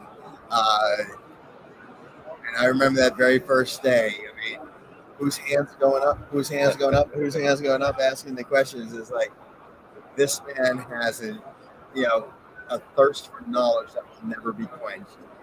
But again, watching you, grow and blossom and everything, through the company that we worked at and everything, you are the type that gives back the knowledge. I mean, there are some that we both worked with where they hold their expertise in; they don't want to share it. Okay, whether they just don't have a good feel of their own their skill sets and their value to the company. They want to hold this in that oh my God, if I give away my secrets, I'm no longer valuable. I'm not sure why they do what they do, but there are those that wonderful technicians. You're great to have out on the job site and everything, but they'll push the young tech aside, move them out of the way. Don't show them the error of the way. It's just get angry with them, push them out of the way, and then do for. And you've always been just the opposite. If you see something on a job site, if it's not being done right, very cordially and everything, you go up there, you'll point out to them, explain the whys and so forth, show the proper. I mean, again, you're not just an incredibly talented, smart individual that just holds it all to yourself. You are that natural instructor, that natural mentor that's going to go ahead and bring somebody up under the wings, and maybe that again, is part of your the discipline and that you've learned through the military. But it's definitely in your DNA. Thanks, sir. Appreciate it. My pleasure. My pleasure. So, kind of totally new topic. All right, PowerTest 2023. You've been to PowerTest before and everything. What do you think of the overall vibe of the 2023? We're back. In force. COVID ran over everybody. It put a lot of stops and changes and spins on things, but a lot of participation all across the spectrums, a lot of engagement. All of the forums this morning, sitting down in front of the boards and asking questions and bringing things to air. Everyone I was involved in, we had to cut it off. So sorry, people, it's time to go. You got to quit asking questions. So the engagement is definitely there. It's going great. I've kind of noticed the same. One, I'm seeing faces that I have not seen in 3-4 years. So again, yes, we're back. We're back in force. We're out of our offices. We're participating live again. The Same, I will say, the paper that I presented yesterday, or the cable track that I was on today as a panelist, rooms are filled. Okay. Yeah, they're bringing extra chairs. Yeah, in. in a couple of sessions, they're bringing extra chairs in because they got so many people in. And after the sessions, the rooms aren't necessarily emptying out. Now there's just like this wave coming to the front stage, for one-on-one interactions and questions and so forth. Yeah. Which again is just so refreshing and so exciting to see. Because I mean, I was excited last year in Denver. Don't get me wrong, but my comment was we didn't get the quantity. We definitely had quality of attendees, but we didn't get the quantity. We still had a lot of people that were on the fence about traveling with the COVID and everything. And PowerTest, though, accommodated them. They still ran the PowerTest TV, the online and everything. So everybody got some level of participation. But yeah, the energy this year, I think, is off the charts. This is PowerTest again. We're back. Seeing our friends, our colleagues. Mingling, interacting. So, what was your favorite presentation or paper thus far? I'm looking forward to a few more, but that is hard to say. There's been a few things, the safety committee, where something was brought up, and I'm like, how did I miss that? It's in the 2021 NFPA 70. I'm like, how did I miss that? So now, Googling, I'm like, okay, this is something that that's awesome. To realize that there's something you missed, and you've got a resource to find it now, to know that you're missing that. Great conversations everywhere I've been. Really, I don't think I can pick one individual thing out at this point. Has there been a particular track that you've been sticking toward, like safety, or just? No, I'm bouncing. I've been in cables. I've been in transformer. I've been in safety. Probably the only thing I haven't is Protec relaying, and that's because that's been my focus a lot in the past years. That was my main thing that I did as a technician, was controls. So as a technician, that was like, I got to learn more about my individual trade. Now that I'm moving more into policy, procedure, and training, I need the bigger picture. Right. I've been involved and worked with you on rewriting safety policies and procedures. So that's one that I've always been very interested in. So I'm sticking with that. I'll always attend some safety events. But I've always believed safety is critically important. However, if you're not technically competent, you can't recognize the hazard to mitigate it. They go hand in hand. You can't separate. And that was, my biggest argument, through the years and everything.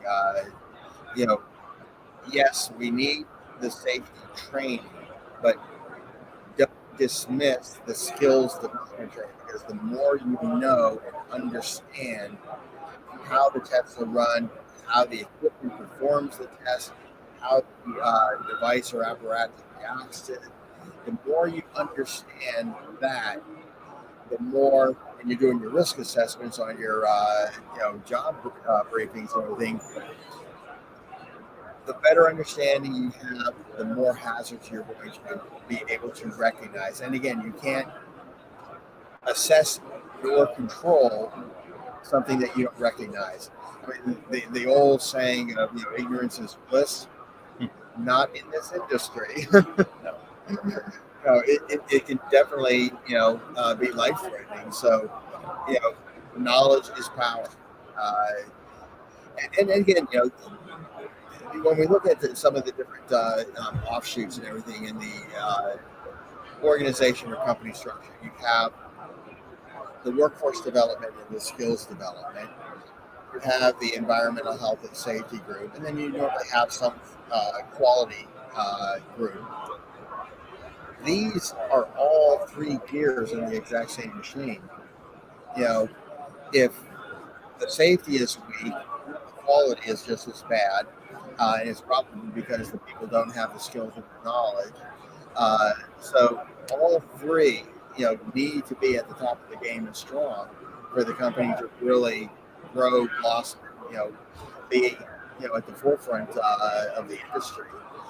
And, and I think you and I were always kindred spirits. We always recognized, that interaction between quality, safety, and overall general knowledge of theory and skills.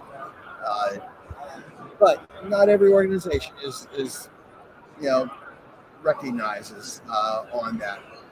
Things tend to go in waves. You have incidents, you have things that happen, and it can create a hyper focus. Mm-hmm.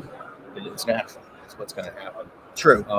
So you have to, and maybe it's good for a short time to say, hey, wait, you really got to focus on something here. If you recognize a trend, but you can't start neglecting the other side. Right. You either got to get back to it or recognize I still need to maintain that while I'm designating individuals to hyper focus on this. Right. That's one of those challenges for an organization, is recognizing that kind of thing. Mm-hmm.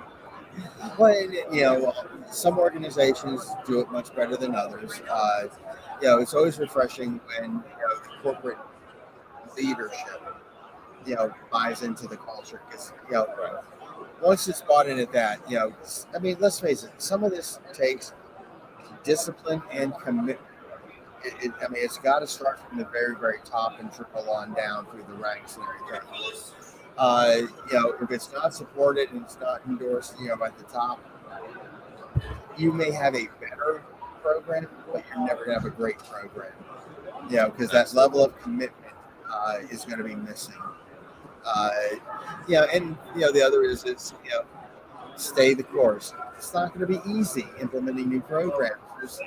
It takes time. It takes time. Stay the course, audit, take in the information, make your assessments, render your adjustments, move forward, audit, repeat cycle. But it takes time. It's frustrating sometimes when programs have been implemented for 3 months, and all of a sudden like, oh, this just isn't working, and they abandon. Wait a minute, well, what wasn't working? Let's address that. But yes, the patience, the fortitude to just kind of keep moving forward. That's the key elements to the success. Well, I do appreciate you swinging by, taking time to come visit us.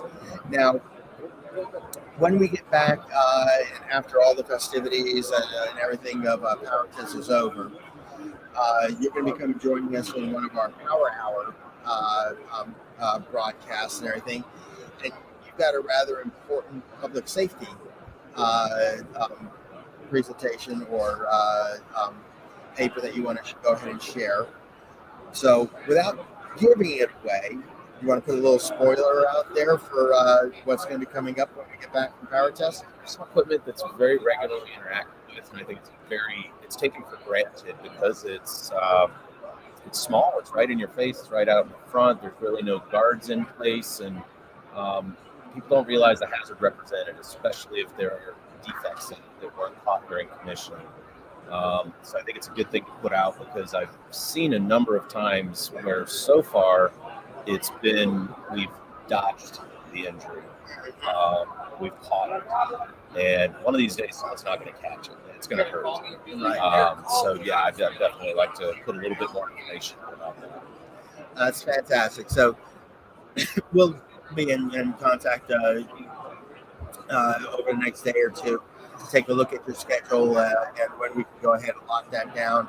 And that'll be simulcasted out on LinkedIn, Facebook, YouTube, but definitely, strong carrying forth on the good catches of safety topic. So we look forward to seeing you again in a week or two, depending on your schedule. I know you're an extremely busy man, but look forward to seeing you real soon in our studios. If you can be down in the Dallas area, come to our studio, awesome. If not, we'll simulcast you in no matter where you're at. Sounds good. Just don't have palm trees and beaches and everything behind you, because we're all going to be jealous. All right, thank you very much. Appreciate you. Hey, as you leave, if you don't mind, around the corner, I think Matt Malenko was there. Tell him get back on over here and carry some of the weight. Will do.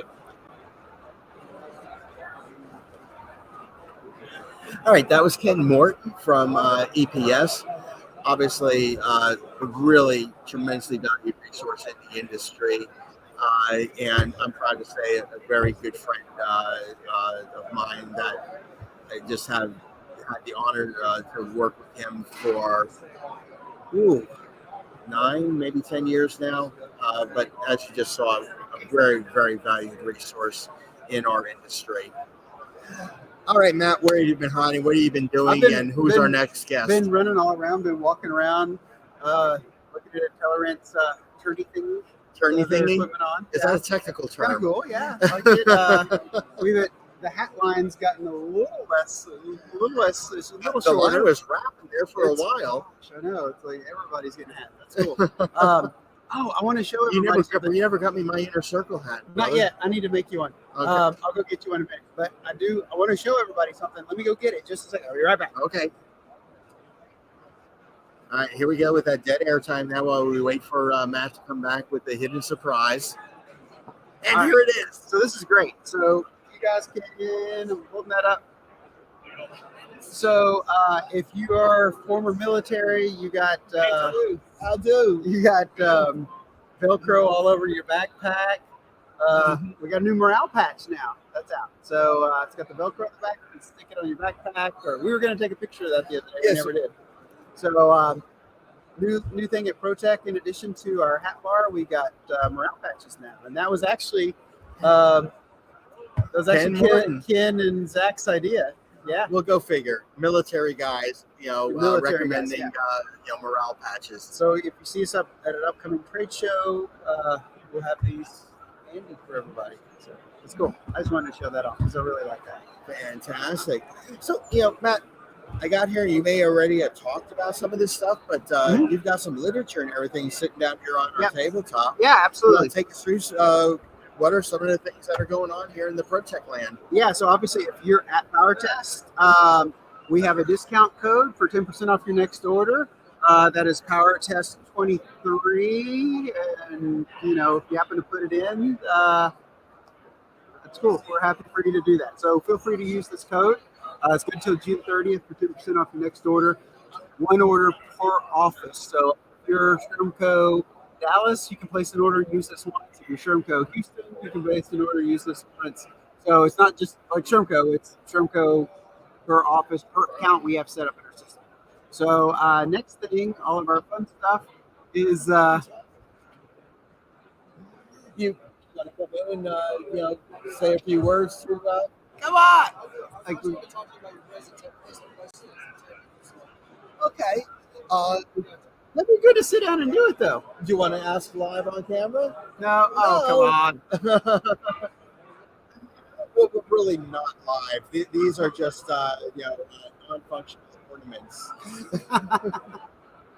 We'll just hop out for a second, Tom, and I'll do this. And very good. Yeah, take back. them through, some of the things that are going on internal. And Tom can go 3 hours without a bathroom break. So we know that from experience. So, okay, I'll move into the center seat then.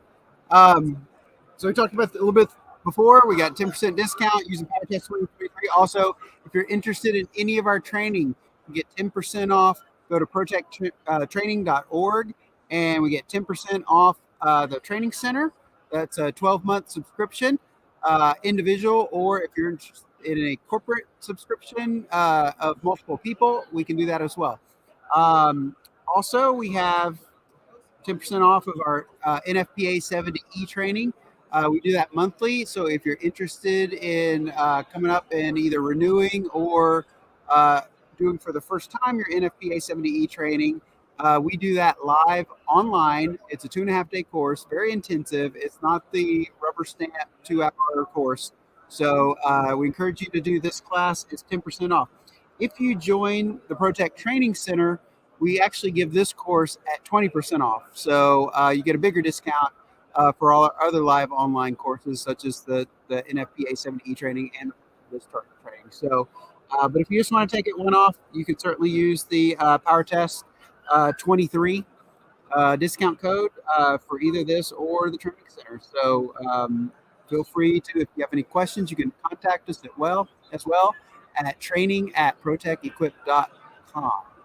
And we'll be able to answer your questions. That goes directly to me and Tom. So training@protecequip.com. So that's what we're offering for the conference. If you just happen to see this video and you want to pop it in there as well, we don't mind. So go right ahead. So that's it. Also, Tom's got a new training catalog out right here. So if you're interested in getting this, just email us, training@protecequip.com. We'll have it up in digital format. We already do actually on protectraining.org, but we can send it to you as well. It's just a PDF. This is the printed version. It's got a course catalog of all the courses outlined that are in the training center. And then also this current one list or current monthly webinars that are in the back to June. So if you're interested in this, we're happy to send it to you, or we can give it to you by email as well. So lots of people still walking around, as you can hear and see. So yeah, I mean the line still hasn't disseminated too much. We're still quite a few people. Jason, we got all kinds of people that we recognize here. Are you running a podcast? I am. Come on, sit down. Are you really? Yeah. Are you streaming or we're streaming live? Streaming to who? Yeah, come on, Doble, come sit down. Come on. No, I can't have this. Streaming to who? Okay, yeah, hide it. Okay, there we go. Mario with anyway, just whoever's watching. Blue snowball here. Yeah, Okay. What are we talking about? So I don't know. You tell me. What do you do? I am a business development manager. Mm-hmm. So I look over our sales team in a region, and then I try to help them with all the technical things. So it's a sales side, but it's a lot of technical work, which I am very passionate about. Mm-hmm. So yeah, I help Doble. So you're going to be a Doble client coming up here in about 2 weeks? Yeah. Nice. You want to tell us a little bit about that conference? About the conference? Yeah. It's the biggest conference we do. This year, we've had it for the last 3 years at the Westin Seaport. This year we had a fancier hotel called the Omni. But really the most important thing is there's so much training that happens in that conference, and giving the opportunity for people to have conversations is really the best thing out of those conferences, is when people that do the same thing talk about how they do it. Mm-hmm. So it's gonna be fun. Last week of March. We'll be there. Yeah, absolutely. Awesome. We were at Life of a Transformer in Fort Worth about a month ago. Yeah. So that was a great conference as well. Yeah.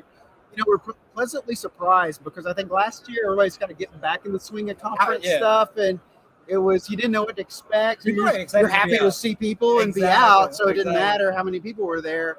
And now it's like boom! It's like I love to see because people are happy to be outside, people happy to talk to each other, so it's nice. But I think it's only going to get better. Really, I think the Boston conference is probably going to get a lot of people there. Talk to me about you. What is this? This is Protec Equipment Resources. We rent test equipment. And we rent a lot of Doble equipment. Yeah, no, I was more so asking about the setup. Oh, the setup. Because I love it. Yeah, okay. But so we're podcasting right now, live casting. Okay. So we use a company called StreamYard, which I know StreamYard software. Yeah. And so basically we just have our Black Magic lined in to our laptop right here, and or actually into our hub right here. Very cool. And got our snowball mic, our favorite blue snowball. Yes, sir. Tom and I always use snowballs. And then we like to have fun backdrops. So last year we had a big LED screen last year, like massive, and we were broadcasting ourselves. So now we've turned ourselves into cartoons, or comic books to be more specific. It's very we figure we're in Orlando. We're close to Universal. Marvel. That's a great Marvel point. universe. That's so we got our little Protec Studios logo there to make it kind of look Marvel-like. And so how much of this do you do? What's the what's the purpose of this? Is it to connect with the people, or does this go somewhere else? Yeah, so we do two things every month. We do a third Thursday webinar. Okay. That's usually on a topic. So as part of our training series, these are free webinars that anybody can watch, and they give two NITA CTDs to anybody who watches and participates in the Q&A. And we go through a whole 2-hour session. So it's about an hour of learning, and then an hour of Q&A. And so we These just do topics are various great. topics. Yeah. Optical fiber testing, And locating so, ground faults. Yeah, we get 170, 180 people on a call. That's And so we do that, and that's free. And do you ever invite Global to help give a seminar or webinar on? We haven't yet. Sales stuff, So like what we're technical doing stuff. on the live Yeah. cast, we typically do the live cast the last week of the month. But we've had AEC on, we just had Megger on, so we'd love to have Double on. Oh my God! Gotta get caught up. I'm offended. Gotta get caught up. Where's our well, it's invite? easy. Look, Megger. So Megger and AEMC are like the right vibes, Yeah. right? So it's easy to have them over to our live into our studio. You have a whole studio. Yeah, I'm we so have. jealous. We This is have awesome. This is actually genuine. 3 studios. Genuinely, it's really cool. Yeah, I've been so- buying. Yeah.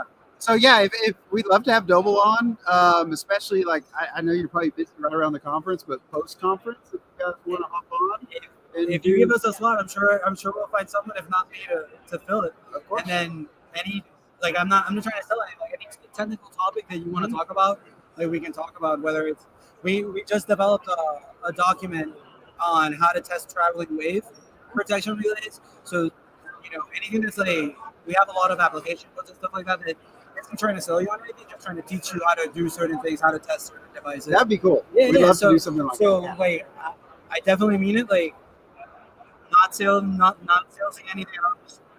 I like to talk to people in the industry, and I work for Doble, but I still there's a lot of conversations to have. Even generically, right? Exactly right, Like here's exactly the testing procedures. Here's kind of what's out there. Here's Yeah. what's new coming down the pipe, and what we're trying to do is kind of knock down the the company logo, so to speak, and just say, look, as an industry, here's what we need to talk about. Here's what we need to learn. This is kind of like inner circle. That's what that's really about, right? Okay. It's just, forget all the company logos. Let's just come together as an inner circle and learn. So I'm almost jealous that you are more advanced than I am in that, because I've been in the industry 8 years now, and I first worked for Georgia Power, and I thought, man, Georgia Power doesn't do a great job about knowledge sharing. Yeah. And then I went to Doble, and I said, man, Doble doesn't do a great job at knowledge sharing. And then with Doble, I visit customers. Customers are very new from transmission distribution. Knowledge sharing sucks in this industry. Yeah, and that's why we launched our training center, right? So over 100 credits in our training center online, because you got a lot of young guys who just feel like you learn by doing, right? And even now, you got level 4s that still are learning, but they also want to teach, right? So, and that's good. But you got a lot of level 4s that are retiring, aging out, so to speak, and you're right, that knowledge doesn't get passed along. So how do you know how many little notebooks of older technicians have gone to waste when there's so much information in those? Yeah, like that's a course, right? Exactly, Their notebook is a course. Exactly. Yeah.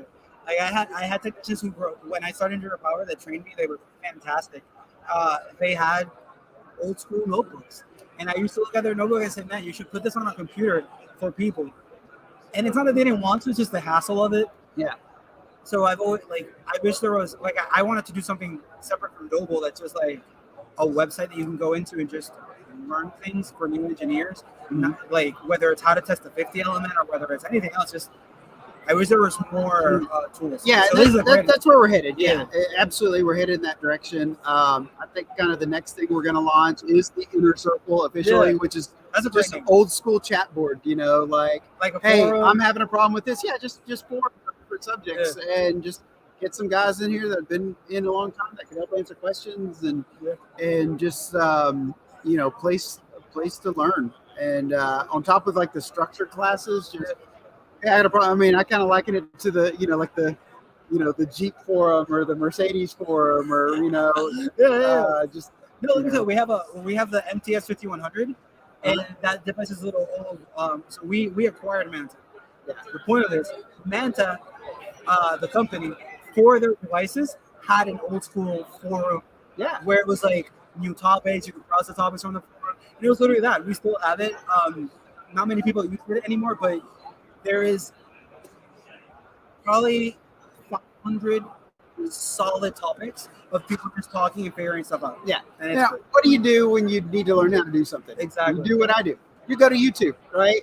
And I don't want the 10-minute version where they're trying to get monetized. I want the 2-minute version to show me how to do something. Give me that time lapse, fast forward. So we have, we have these hour webinars on.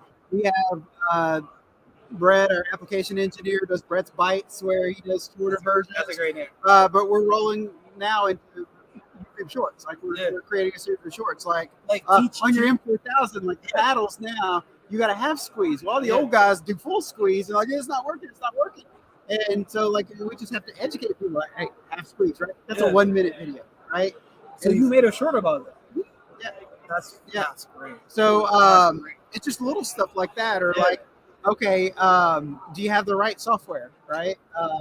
You call it, oh, I don't have these settings in my software. You got the wrong version of it. Yeah, right? It's just little things like that. And you've seen like, I tell you what, here's something else we did on your paddles. Okay. We started putting a sticker on it on top, a big red and white sticker that says "squeeze halfway." We should include that. And you should. I need to take a picture of it and send it to you. You guys should start just doing that standard issue on all those. Because once we started, Brett used to get calls on that all the time. Yeah. And once we started stickering our paddles, we had no calls. That's awesome. So that's a really good thing. That's a simple thing that we can add. Yeah. Make it more intuitive. Yeah. Just user feedback, right? Yeah, absolutely. Stick it out. That's the best thing. And people sometimes think that I want to hear all the good stuff about things, and I enjoy that, but it doesn't help me. Yeah. What helps me is the not as good things, so that I can actually fix it. Well, if you think about it from a technical aspect, you change the process, right?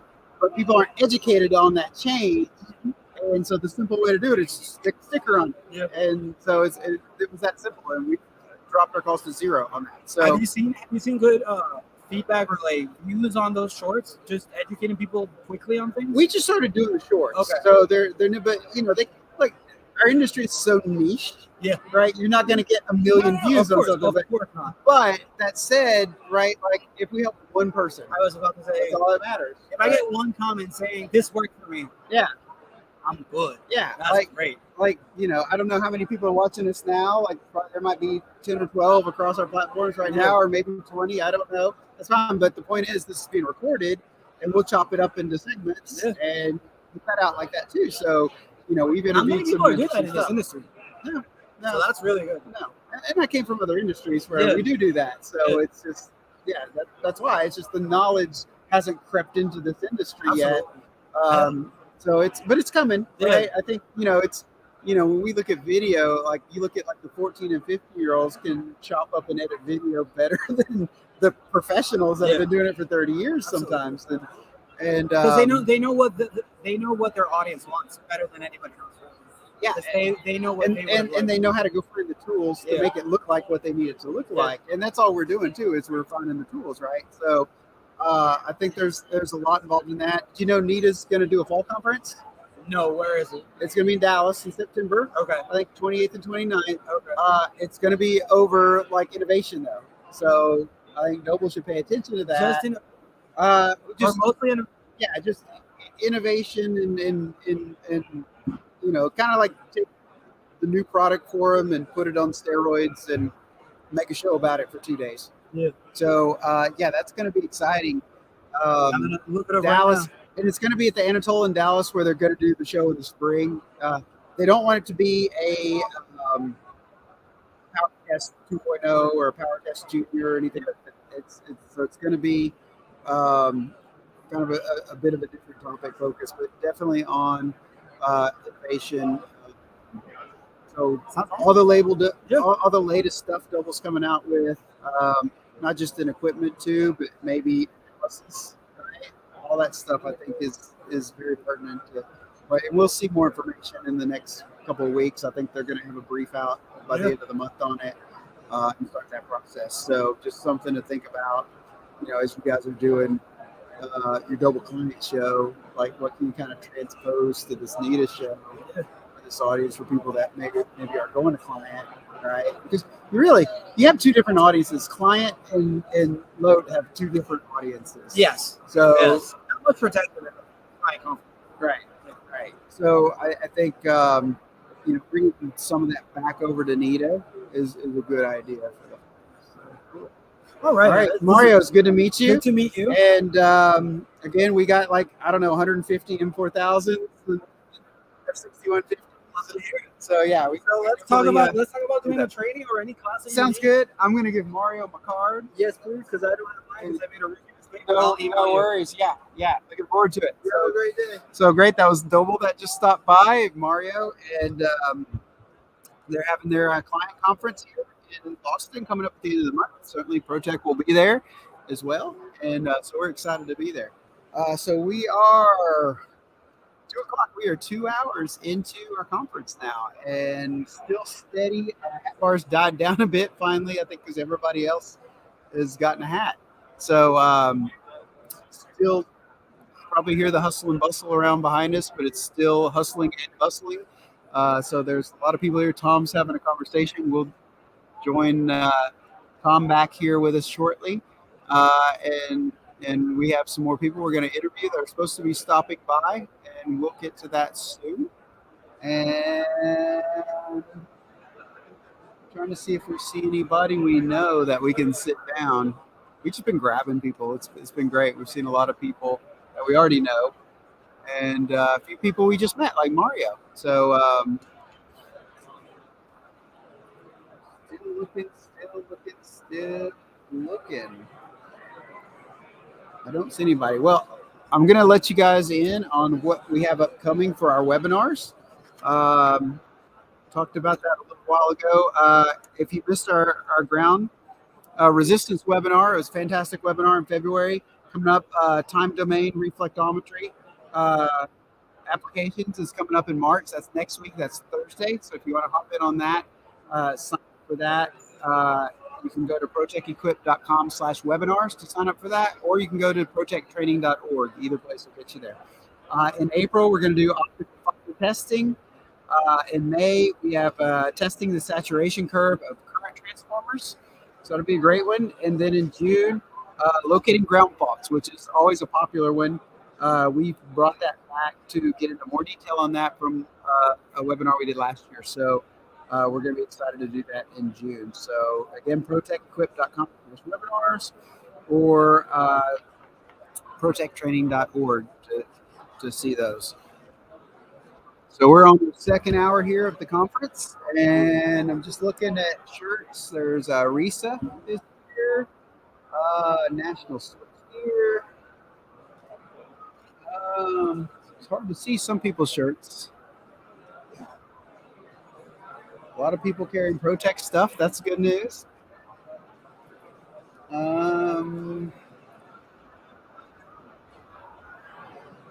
ERS. Can't see that one. So we'll have some more people coming by the booth here shortly. Again, if you missed it earlier, we have a hat bar with patches. So pick a hat, pick a patch, and we're pressing it for you here live on site. Been very popular. And then we also have morale patches. So if you are, a lot of military guys know what this is. It's got Velcro in the back. You got Velcro in your backpack. You just stick it on your backpack. So if you are here and you like a morale patch, come grab one. If you see us at an upcoming conference, we'll have these up at Doble Client as well. So you can come see us at Doble Client if you're going to be there in Boston. I'm still having this conversation, so we will catch you in a minute. What else can we talk about? Anybody have any topics they want to throw out? Let's see. Stephen Hester is the best in the business. Stephen Hester is good. Yes, I saw Stephen last night. Waved at him. I didn't get a chance to talk to him in our hospitality suites last night. Great hospitality suites, by the way. If you've been to a hospitality suite before at Anita, they're a lot of fun. This year we did themes, countries around the world, and you pick a theme. So somebody picked Canada, somebody obviously picked the United States, somebody had Cuba. They were rolling cigars in the Cuba booth. We had more recent power guys come by. We had A-Rent had Japan. They had some sushi. Who else? Megger had, sorry, not Megger. Shermco had Italy. So they had wine. There were a couple more. So it was a lot of fun.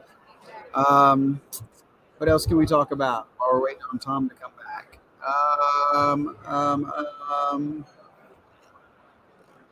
Discounts. If you didn't see our discounts before, PowerTest 23 is our discount code for all of our services. There's Marlene. Hi. So use PowerTest 23 if you are going to sign up for our Protec Training Center. Gives you 12 months available for all of our classes in there. Over 100 NITA CTDs available. Self-paced, work as you go online for you to earn your CTD. So if you're in a year where you need to renew, now's a good time to sign up. If you want to join one of our 70E classes we do monthly, you can get 10% off that as well using the same discount code. And we'll be having our class next week, Monday through Wednesday, and that's once a month as well. If you join the Protec Training Center, you can get 10% off. And if you want to take the 70E class, you get an additional 20% off instead of 10% if you're already a member of the Protec Training Center. So look into that. And then also, if you're at PowerTest and you want to get 10% off your next order, you can use the same discount code, PowerTest23. Tell your sales rep, PowerTest23, and they will take it off your order one time per customer office. So if you have an account, your office has an account with us, you can use that. If you have multiple offices, each office can use that discount code with their order. So we're excited about that. Okay, I think we are going to take a 5-minute break. We will be back on camera. We're just going to leave the camera running live and just let you watch what's going on. We will be back in a few minutes. Okay, thanks.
Even as a consultant.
Yes, we are. What is the fancy technical term that they give us? Hang on. It's a really key term. We are extremely approved.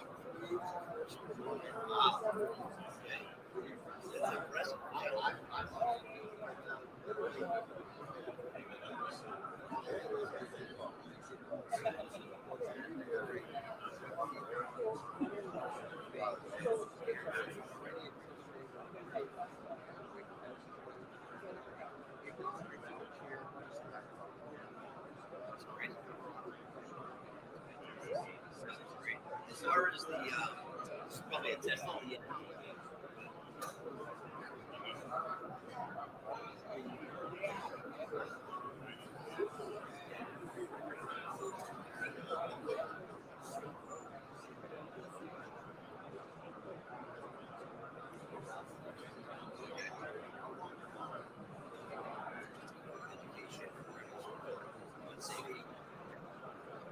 long-term safety.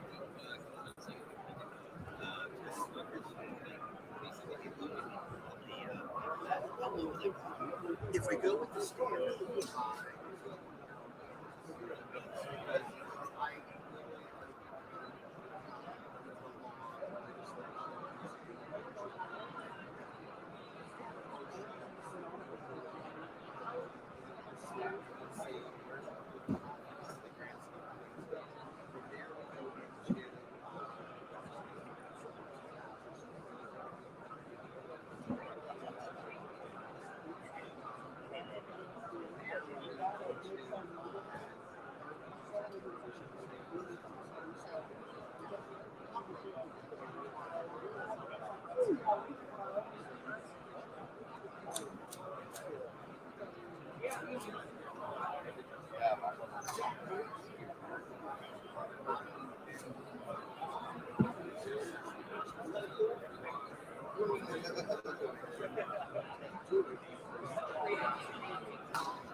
they can do everything. Yeah.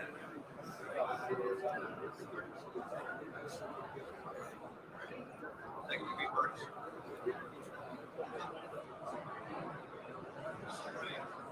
So you have a different brand, different refresher, and there's obviously different audiences.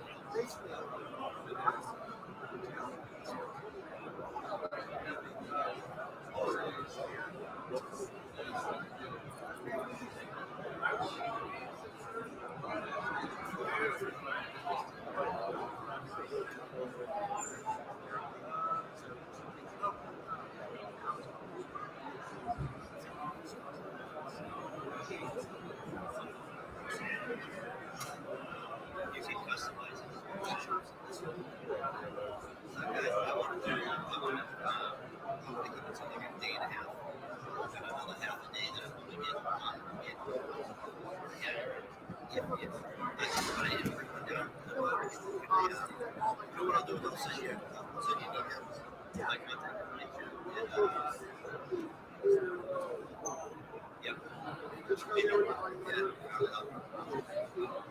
do anything on promotion, I see 669. That's the training. Well, I'm looking for the summer. Anyways, I'm looking at I'll go through and kind of maybe talk offline. See what we can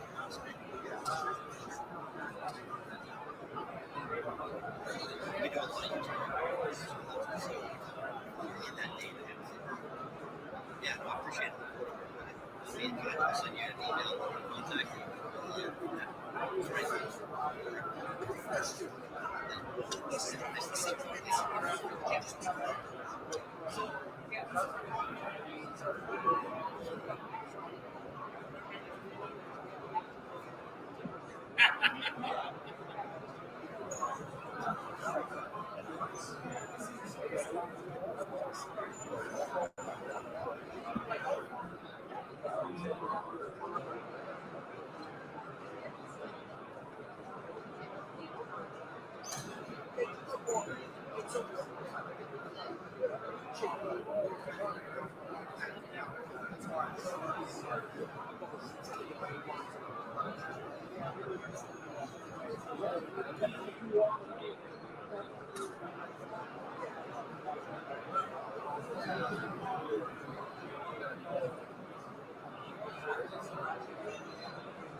Trying to figure out how like that would benefit our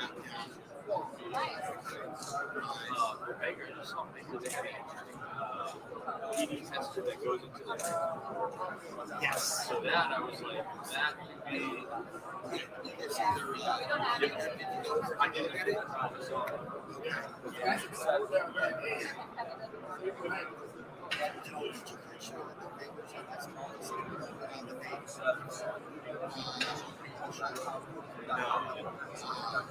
I didn't know.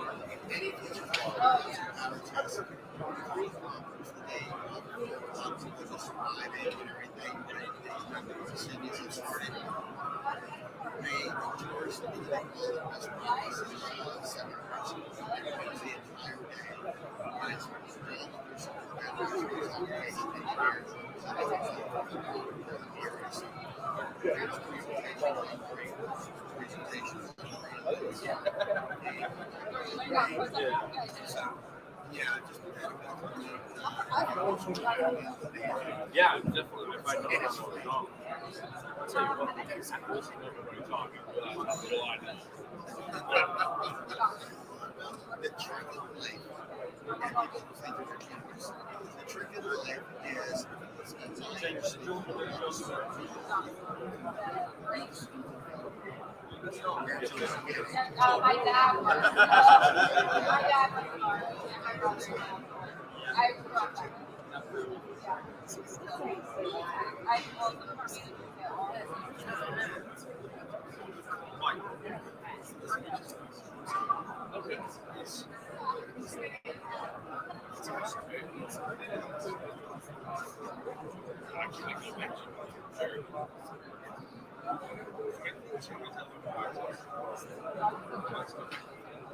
Yes, we rotate, right? So there's 58 exits. So we usually try to set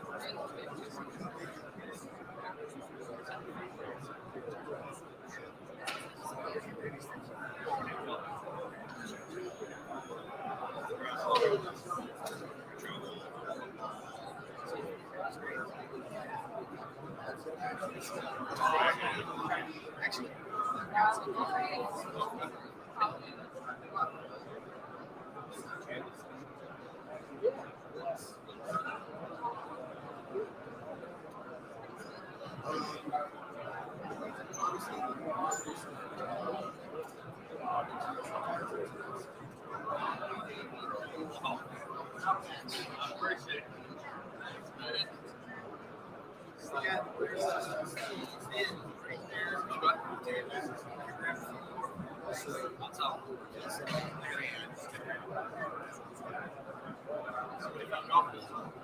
Yeah.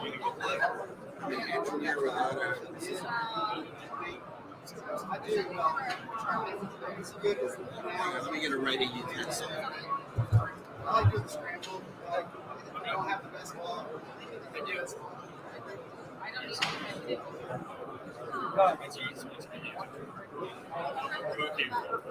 Yeah, of course. I wake up and look outside, watch the play.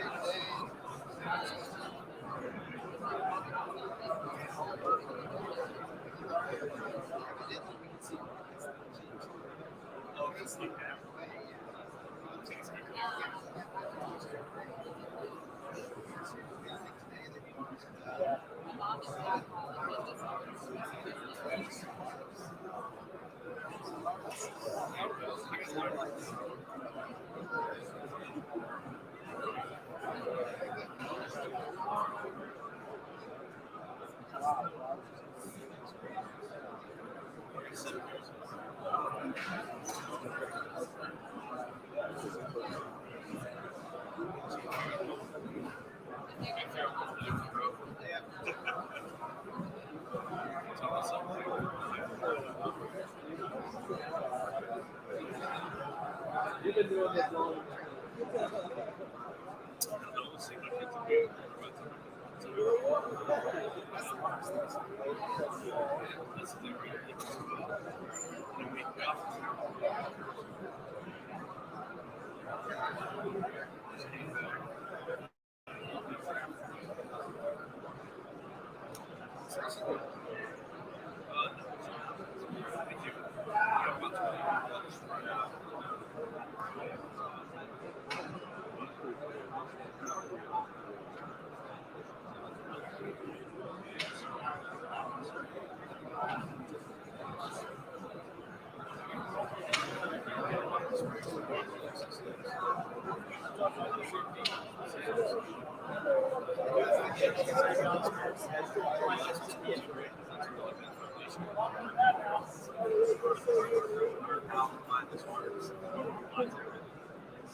That's kind of the crazy part of it. A lot of this stuff is all the same.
Yeah, I guess that's true, right?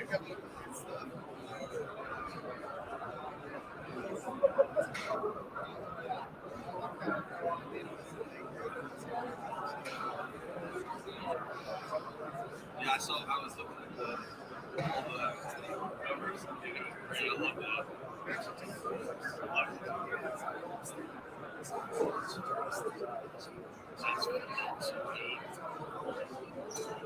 Yeah.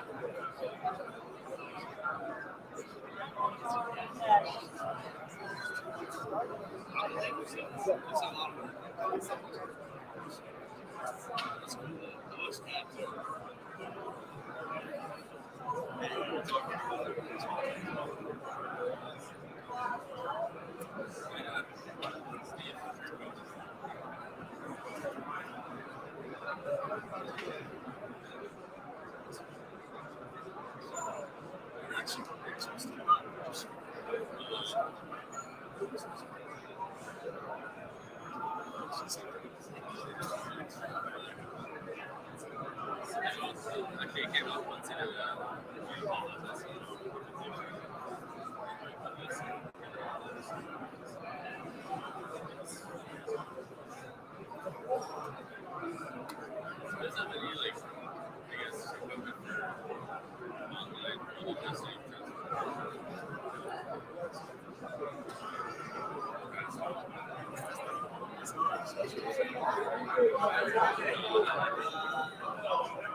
There we are.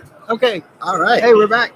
And you probably all heard our mumbly conversations in the background there, but it's just been steady. It was a couple shy individuals didn't want to be on camera, but actually just had a couple of really fantastic conversations with some of the participants here on numerous subjects. We had a rapid on power factor testing and SFRA, along with the cable worlds and everything again. So again, PowerTest, it never ceases to amaze, how many people here with just an absolute gluttonous thirst for knowledge. And again, people are like standing in line waiting to talk to Tom. Like, it's funny. Well, Matt, it's confession time. They're actually waiting in line saying, "Hey, do you have that money I owe you?" No, they're like, want to sign up for your training program. Yeah. We just talked to John from head of ETI Precision. So those guys, they do a lot of on-site calibration. If you're looking for on-site calibration, they're a great company to go to. Great company. Well, not to mention also Virginia. their high current test sets. They are a backbone of our inventory. Yeah, robust, handled, shipping well. Yeah. I was already in. Oh, okay. Yeah. So, what's great, I'm glad you mentioned that, because we have something actually kind of special back there that we just debuted that will go right along with the PI 6000 or the Megger test set, the aluminum stamp set. Oh, yes. Yeah, particularly, controlling costs and everything going to and from a lot of these jobs. Obviously, copper versus aluminum. Or as your wife would say, aluminium. Yeah. Obviously a great weight reduction. It's in half, actually. So ETI, obviously, they have the copper ones, and on their website they have the weight at 122 pounds, and ours weighs the aluminums with the case. Coming in. The aluminums are coming in 61 pounds with the case, so literally half as much on weight. So again, just the wear and tear on the bodies, moving them around a job site, not to mention the shipping costs, getting them to and fro.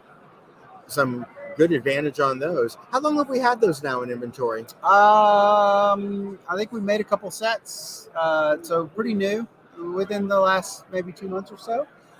Something interesting about the aluminum ones too, the ones we make, is if something breaks, we can replace the part. You don't have to replace the whole set. So it's on our website. Just look up Stab Set and you'll see them.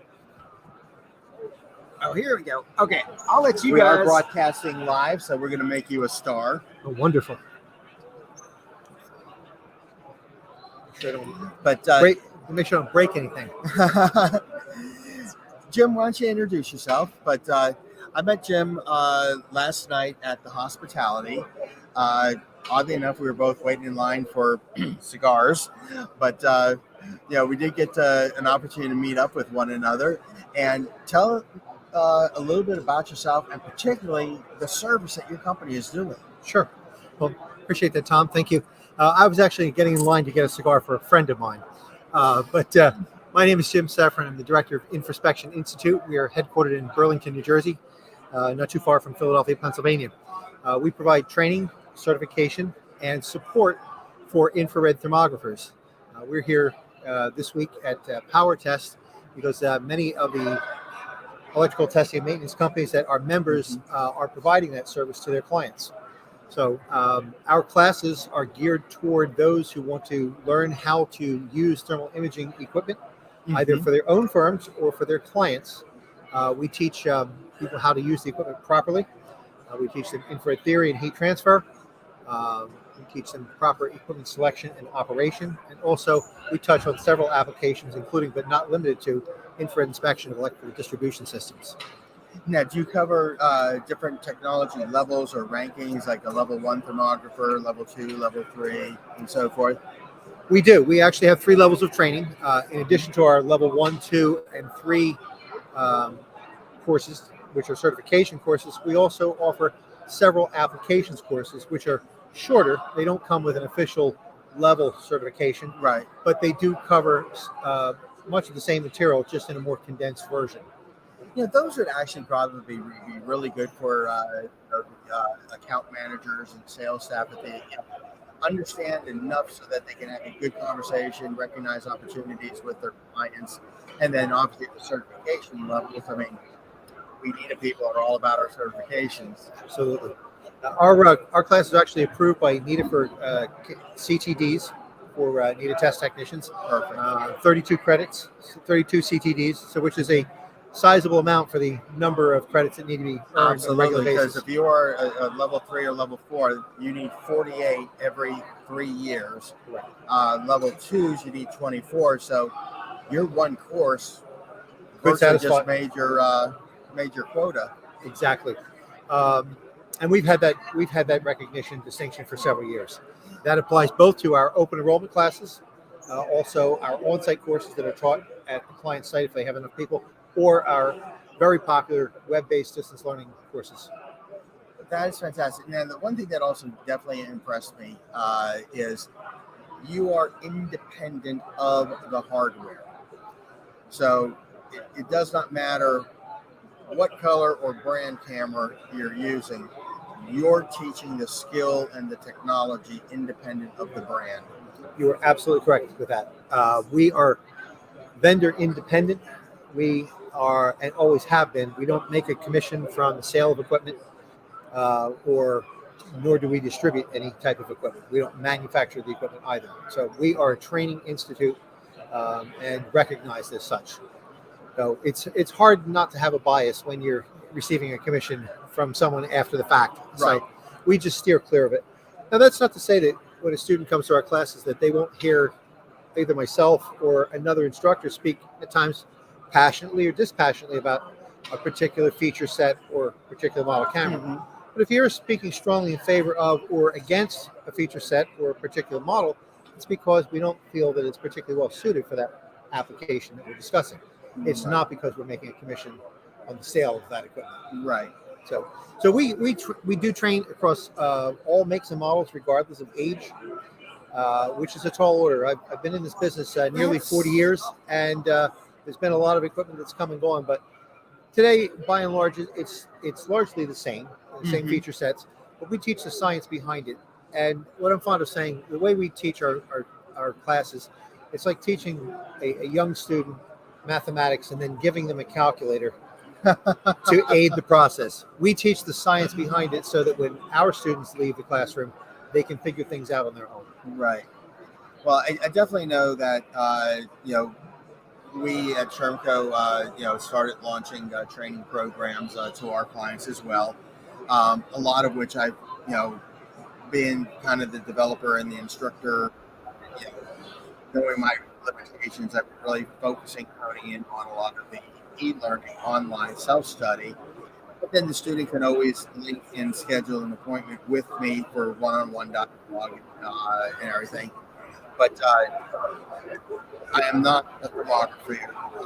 I understand the application. I can explain the theory and so forth. But we do get a lot of requests, particularly from our NETA companies and everything, where they want certification classes. And yes, I could have gone down the path of, sending them to particular vendors and so forth, because many of the vendors will go ahead and, claim a certification program on the use of their equipment.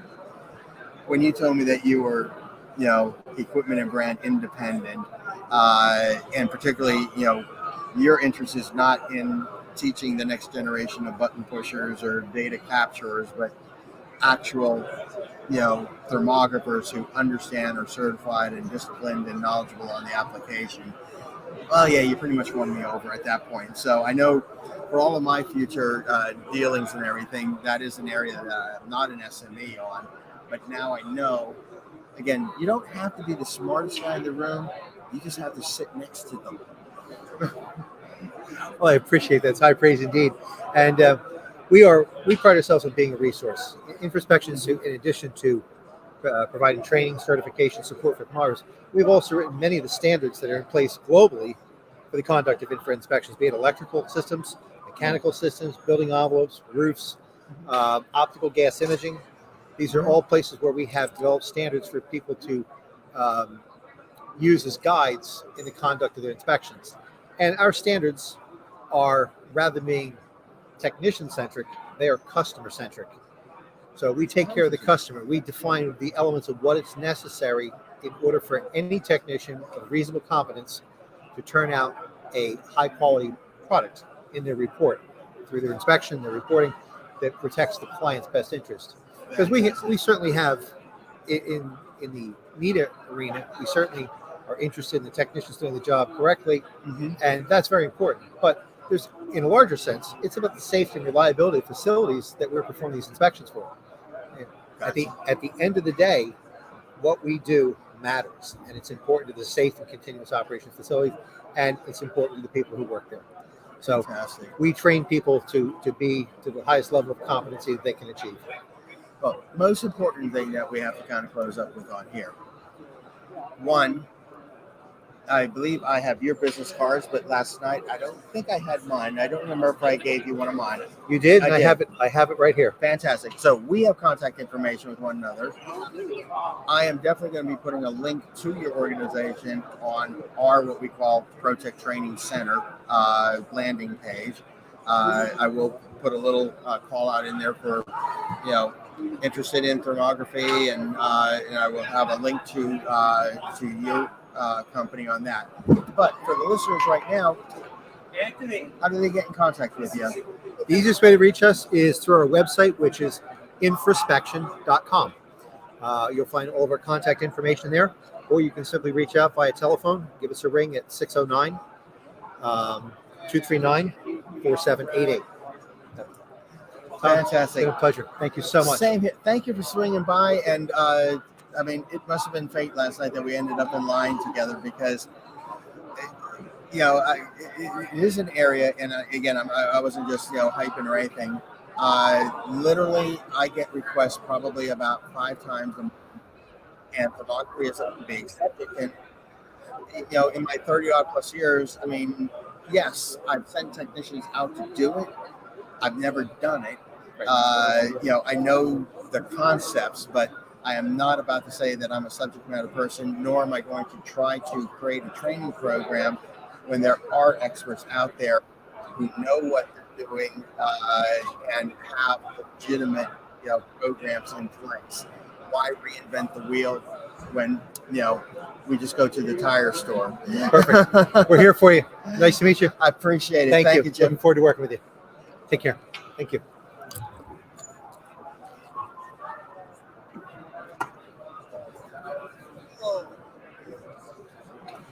Oh, welcome back, Matt. Helping out at the hat bar because there's still a line. I was going to say, that's when you go slower, but all through the event. So we're going to make Ron wants a hat. Ron Jones wants a hat. We got to make Ron a hat. Got to make Jason a hat. Legion. Yeah. Well, I still am sitting here without my inner circle hat. I haven't had a chance to make it because there's a line. Get in line, Tom. Get in line. What? Yeah. You mean working for the company doesn't give you any privileges? Yeah, I'm gonna pivot into the middle seat because I angled the camera over a little more there. So okay.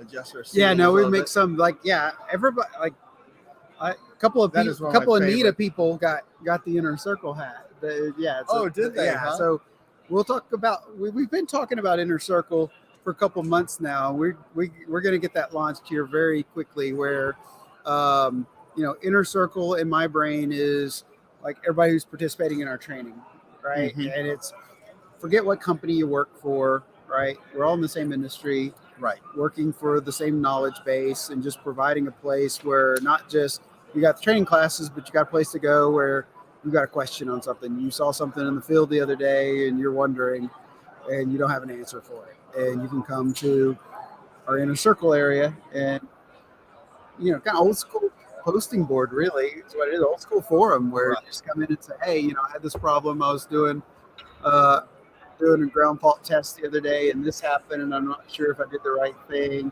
Mhm. And then people with more experience with that can come in and say, yeah, well, what did you do? And, kind of like, I likened it earlier to like the Mercedes forum, right? Like, okay, I got an oil leak and, Right. and people start helping you with that. So, yeah, I think that's going to evolve here for us in the next year. So, like, I think from a training perspective, we've got everything launched more or less now, and now it's just really forming this kind of inner circle group Right. to continue. These are the guys like Ken sitting here earlier. Just I'm going to spend Sunday night absorbing a book, and now I want to get on and look at a schematic. Now, yeah, it's just absorbing knowledge, right? And so Well, I think that's where we're going with That's it. the other nice thing with the inner circle, with people that get subscriptions and enter into our Protec Training Center. Again, what we're building is a network community of knowledge-hungry individuals, and part of that is, like you had mentioned, also giving like bulletin board functions where they can also interact with one another, expand their professional networks. And one gentleman I was talking to a little bit about, he had commented he had seen your inner circle, and we were talking a little bit about the new subscriptions for the training center and what all comes with that. And we got on the subject of some of the instructor-led courses. Well, the subscription will give you unlimited access, multiple replays, download of the workbook, unlimited contact hours with an instructor to discuss your lesson plan and so forth. That all comes with the base subscription fee. But if it's an instructor-led course, either virtual or the site and so forth, as a subscription holder, you get significant discounts on the price of the instructor-led courses. And I let them on in a little bit of a secret as well. I said, why we call it the inner circle. You're part of our family. You're part of our training programs. If I have an instructor-led course, and that month I've only got maybe a handful of people registered, and I've got multiple seats of vacancy, I'm going to reach out to my subscription inner circle people and say, "Hey, Matt, I've got some extra seats available. You got 3 guys that would like to come in for their Speaking of septic extra seats, compliance." come on, Tony from St. Louis. That was Tony Nowak. We're trying to get Tony to sit down. Tony's our VP of sales for a while, and then now he's still contracting with us, but he's also got his own business where he's a recruiter now and trying to help some of these companies find workers, which has been a challenge in our industry. We've talked about earlier. And the service he's providing is hugely appreciated, as our conversations with earlier. I mean, one of the things that all these companies, the biggest challenge they have is getting good people in, and they can't fill the slots fast enough. So anyway, back to what we were talking about on Inner Circle. Yeah. So like on the Inner Circle, as I told the one gentleman that I was talking to, it also provides you other perks that you do get good significant discounts on the instructor-led courses, but also as that Inner Circle person, a subscriber holder, there'll be many times where that particular month we don't fill all those seats. Well, it's not uncommon. I'll just send a group email out to all of the subscribers saying, "Hey, we've got 8 seats available. First come, first served. No charge to our Inner Circle members. We just want to fill the classroom." So, lots and lots of benefits, to join in with us, both networking, access to good quality training, access to other subject matter people in the industry.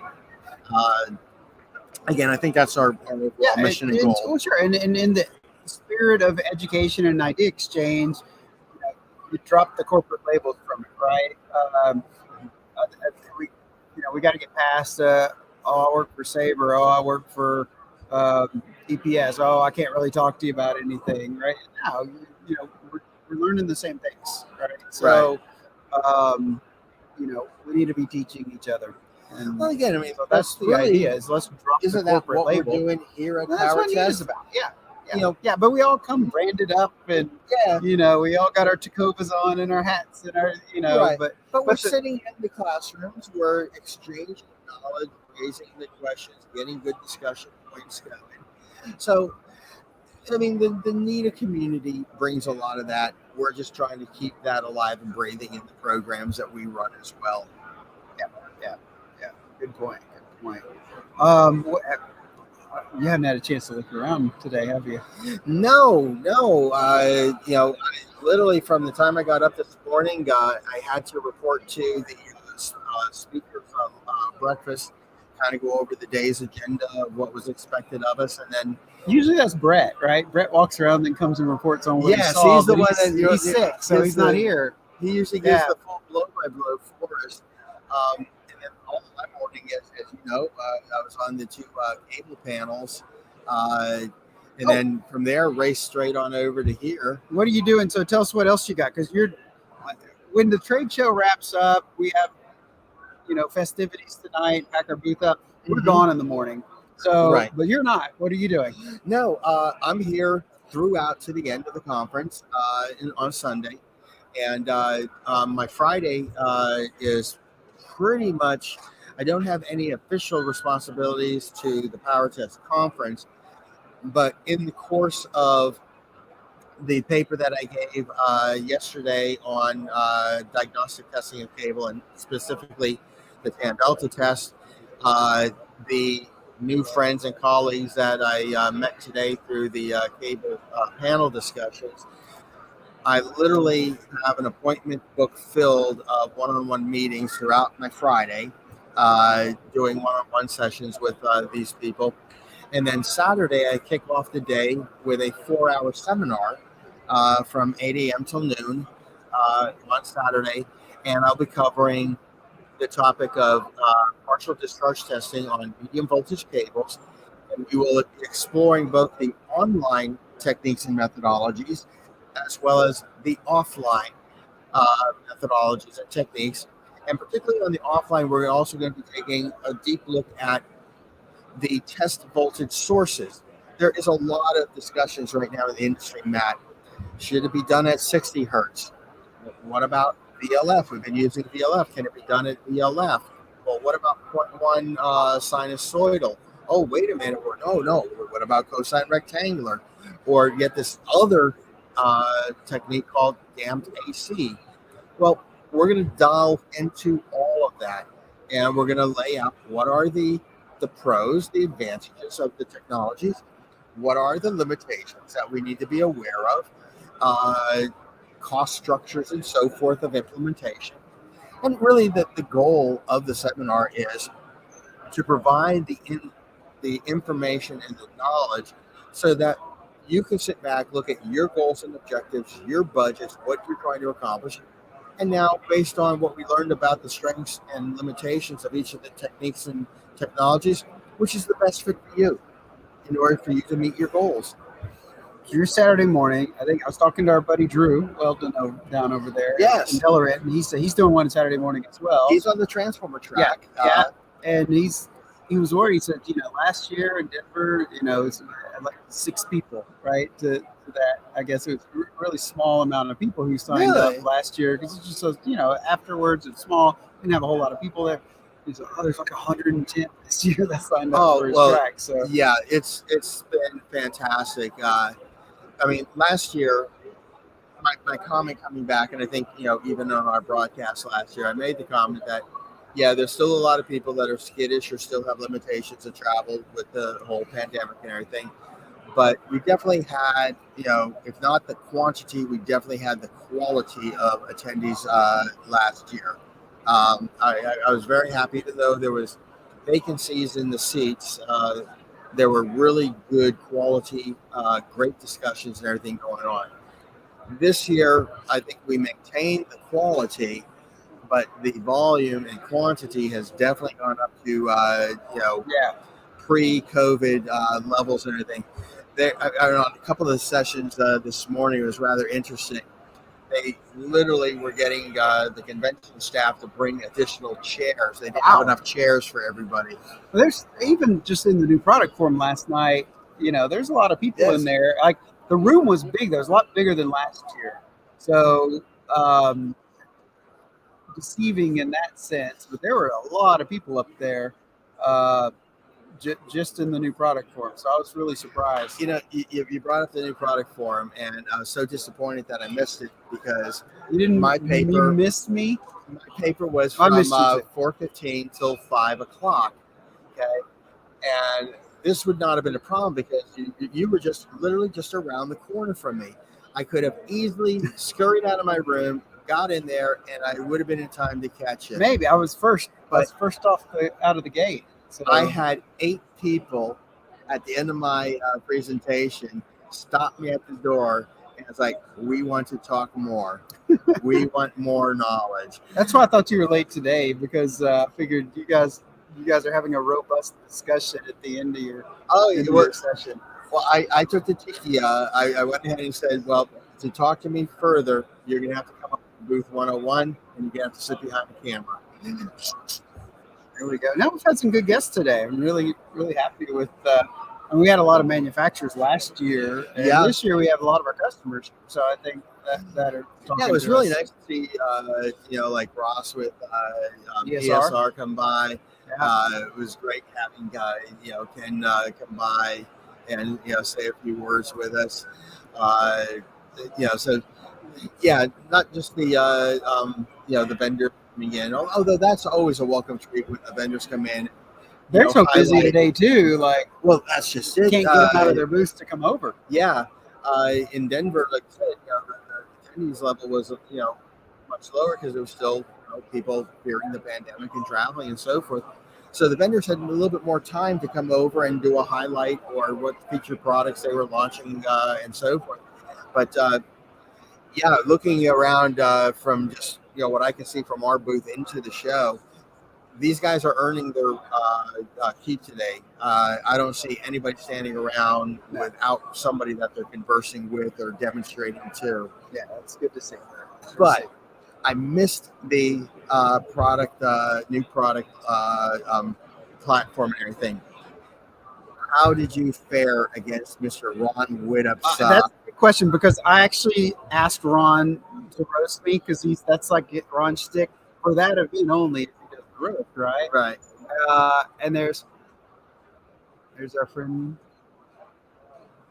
You're deck, brother. Come on, here, have a seat. Right in the middle. Sit down. I'm on the chopping block here. That's right.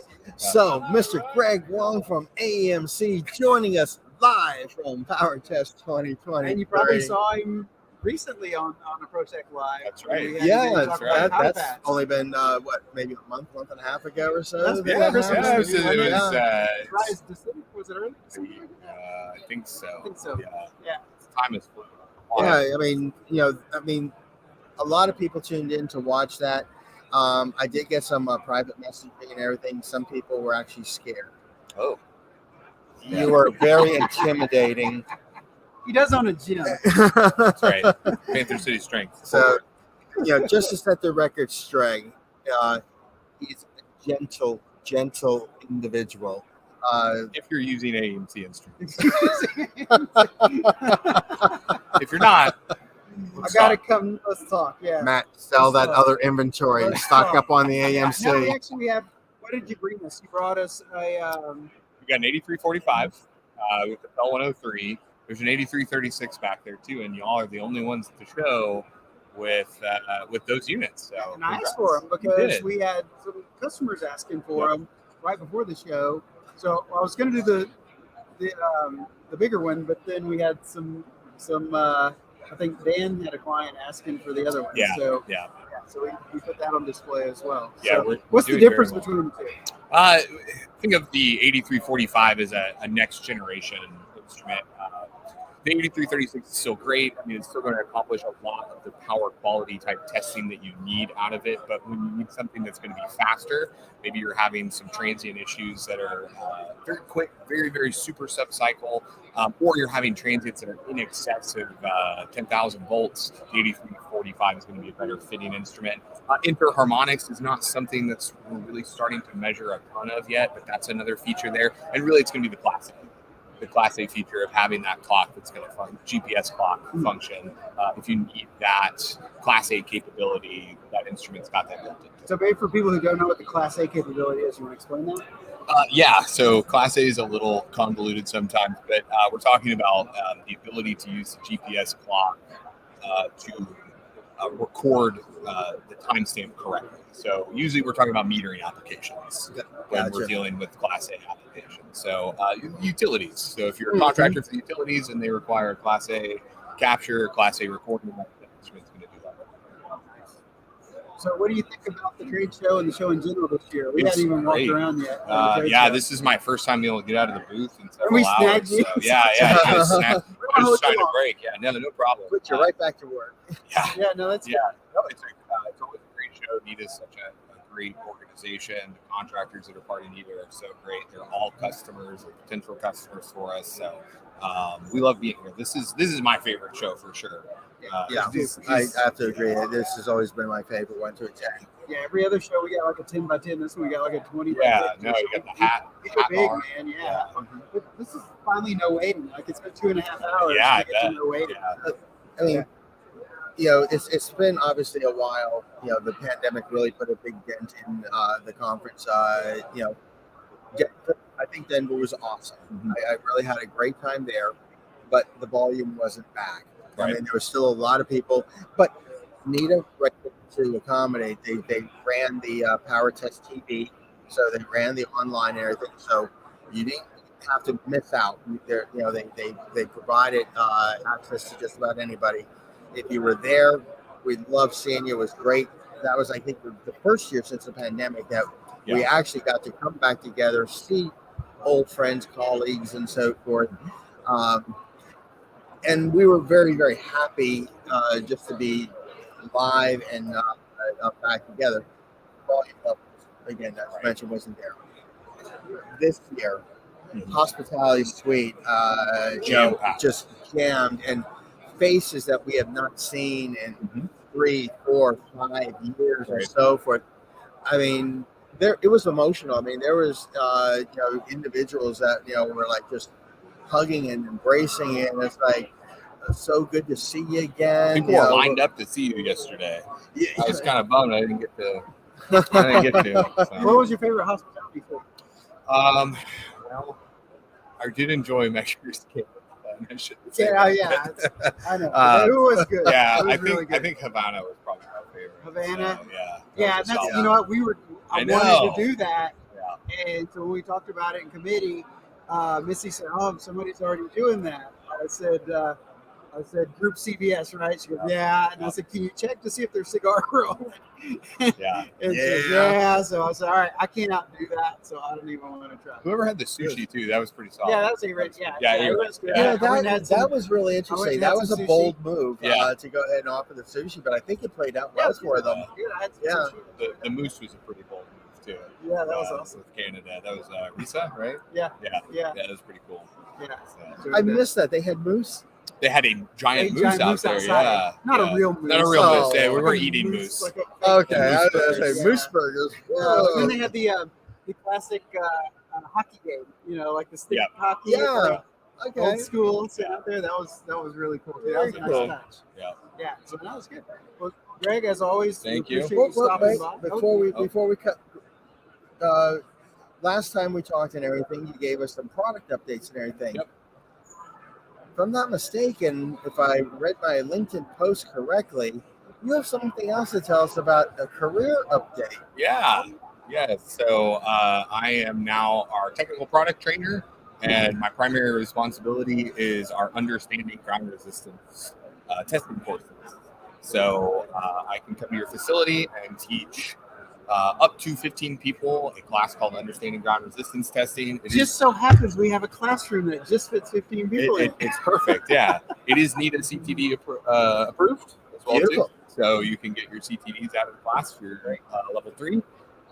It does have some continuing education outside of NETA as well, too. It's approved for that as well, too. But if you're doing any type of testing for MSHA, if you're doing any type of R56 testing, that's going to be the Motorola standards. Any type of ground testing at all, we can cover it. So I've been just all over the place. I was in Louisville, taught 2 classes there last week. I'm headed up to Seattle week after. I've got a class in Houston next week. So I'm just all over the place. Well, that's awesome. I mean, very important subject. Extremely high demand subject. Yeah. Lots of people interested in it. So I'm glad we got that out there to everybody. And most of all, congratulations. Thank on, you. Yeah, thank you. The advancement and everything. You know, entering the world of training. It's been a whirlwind, that's for sure. It's very rewarding. Yeah. You love being a trainer. Yeah, no. So far it's been great, but That means we get to do more stuff. we can do more stuff. Yeah. There we go. Yeah. Well, you know, we might have to kind of work you in on much more of the power hours, and maybe give me a break 1 month and do a guest spot in the Third Thursday world. Yeah. So we can go over some different methods on ground testing. There's some stuff out there that people don't know that they can take advantage of to overcome the testing difficulties for grounding. We can do a follow-up to our last webinar on ground testing. Yeah. You know what? Yeah, that'd be beautiful, because I mean that particular one, what were we, Matt? 2 hours, and they still were asking questions and feeding in. People online 2 hours into Yeah. So obviously there's a lot of hunger of knowledge in that area, and I know a good trainer now. Yeah. Hey, Protec's got the stuff. There Y'all we rent go. it. Y'all rent it, So we so- already got it. Yeah. And as he said, make sure it's the yellow box. Yeah. That's right. Red pill, not blue pill. Yeah. That's right. That's right. All right. Well, thanks, guys. Enjoy it. Yeah, As thank always. you. Awesome. See you Thanks. again, brother. Yep. Good to see you guys. It's a good surprise. All right. Good friend Things Greg are Wong from getting slightly AEMC. quiet. Yeah, it's settling down a bit. Settling I down a think little bit. We've almost gone through all of our hats too, by the way. Like, I don't think we'll run out, but Really? there's not much left. Yeah, that's crazy. Well, that's good. I might, you know what? We did not come to bring stuff back. There are some people waiting. I was gonna go get you a. What do you want? Do you want the gray one like this? I want one just like that. this. That'll Okay. match my slacks. I'm gonna perfect. order you one up real quick. All right. We'll have one make, and we'll make Tom put it on. Tell him I request Marlene as my Is your hat maker? hat bartender? What do they call I think we the got him a coffee hat. people? We put in our sign. We put tell us where to place your patch, and one of our bartenders will complete your visit. There you go. I request Marlene as my bartender. then. Okay. All right. I'll put the order in for you. I'll be right back. Fantastic.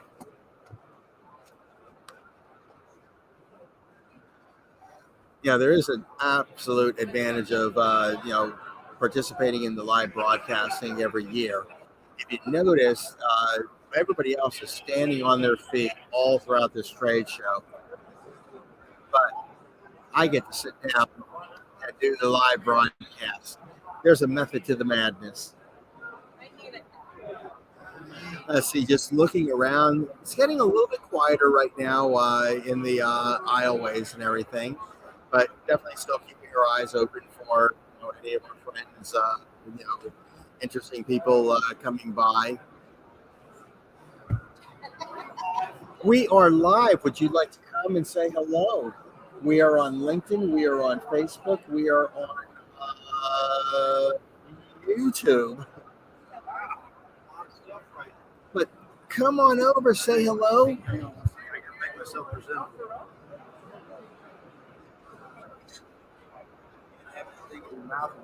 Camera, can you? Am I in a good spot? How do I know? Well, you can look right at the Then I am perfect. the monitor. I mean, you're lined up ideal and So everything. we're here at PowerTest, have a big time. Yes, one, obviously live again, but in comparison to Denver, where I think there's still a little bit of restrictions on some people's ability to travel and everything, we're still just kind of inching our way out of the pandemic. Right. although I loved the conference, it was totally awesome because we did get to see a lot of, old friends and colleagues. But in comparison to here in Orlando this year, uh, I'm seeing faces that I have not seen since pre 2019. Everything, and it's just been absolutely fantastic. So, what are some of the high points that you've experienced so far this week? So far this week, I mean, the cable session that I sat in, where it was talking about the validity of VLF with Tan Delta, not necessarily finding very many failures, in cables, faults in construction, I think was probably one of the more eye-opening pieces for me. Mhm. Now, of course, I'm still evaluating the proposed option of 60 hertz partial discharge testing, and of course, the considerable cost increase to go that route. So I think that it's still going to require some more investigation, but that was definitely an eye opener. Mhm. And so I thought that was interesting for me. And then, like I say, as you pointed out, I think it's just great to be back because the networking here and the ability to reconnect with people and share challenges. I got shared a challenge about a noisy transformer, and I got a few ideas about things to go out and look at to try and help solve that problem for the customer. And what else? What else are we talking about? Well, you were also in the cable panel discussions this morning. You had a really interesting one that you shared on your Tell me what that word was again. You were saying the jacket plasticizing. was plasticizing. Yeah, and like I said, it was interesting that you had that photo and you brought that because I think it would have been maybe 2-3 years ago. I would not know what the heck you were showing me. Right. But maybe it goes back a little bit longer. It was just in around the post hurricane and everything. So that's maybe closer to 5 years ago. But we were doing some work down in the Houston area at a couple of the petrochemical plants, and yeah, we opened up the gear because we were just there to do just standard Tan Delta testing, VLFing, right, the cables. And I remember I was on the job site, just kind of going from crew to crew, running the crews and everything. And I get this call over, Tom, you got to come see this. I don't know what we're dealing with. And yeah, I joke, but it literally looks like the cable was vomiting. This white, waxy, greeny substance. And we didn't know what the heck we were looking at. But when in doubt, the first thing, I was just like, okay, well, maybe the manufacturer, if it's their product, maybe they have something insulated or whatever. So went onto the jacket, quickly identified it as, being an oakenite, oak guard, and so forth. And it was a couple of phone calls to get to the right individual. But, one thing I will say, really nice about their company is they great technical support and everything. It might take you 1 or 2, or in that case, 3 phone calls. Right. Because as I'm trying to explain, I don't even know the technical way to explain this. It's like, it looks like the cable threw up. Well, it actually, to me, it looks like I'm in a cave and I'm seeing a stalactite. Yeah. I mean, in this particular situation, it looks like just a stalactite. oozing out. I have not been able to locate it, but somewhere in my picture database, or all of my photos, I have 2 more examples. One's a control cable that's doing something very similar. It's like a 19-conductor, multi-conductor control cable that's doing a similar thing. And then I've also got, looks like, I think it might be like an interlocked armor, big red, and it's just coming out of, almost out of the conduit, out of the cable jacket. Yes. It's a strange. The official term that I learned and everything, it was called plasterization. And apparently, it's not just something that you'll find with, this particular oakenite or oak guard. And as Mr. Goodwin kind of shared with us and everything, his access into the ICC and talking to cable manufacturers, it is something that all cable manufacturers do run across this with their product. But the trigger mechanisms, heat and moisture. Right. So heavy loading of the cable compiled with moisture and humidity, and which my goodness, Houston. Why did I find it there? Yeah, Can't imagine why I found it in Houston. But apparently, it is a breakdown or decomposition of the various materials in the jacket. Now, I was a little bit surprised with Mr. Goodwin's where with his context and knowledge of the industry and the people that he posed the question to, that they did not deem it as a long-term issue either. That the jacket is fundamentally still there. Right. It just broke down, lost some of its componentry, but it's basically still there doing its job. In the dialogue that I had, I was led to believe that it is not an immediate concern. It's not affecting the dielectric in any way. It's not going to, your cable strip is not going to flash over. But obviously, you've lost some of the componentry of the jacket. So there seems, I'd like to try to get a third subject matter person to chime in on long term. Is there a concern with it, or is it just something that's going to happen in these environments and it's not a big deal? Well, it is in my 20-some years, I've only seen it a handful of times, right? And so it is something that is definitely an outlier. Push to provide an answer to a client. Do I have a problem? Well, certainly have something to be concerned about. Certainly needs, just like we should always be doing, is preparing for the unexpected.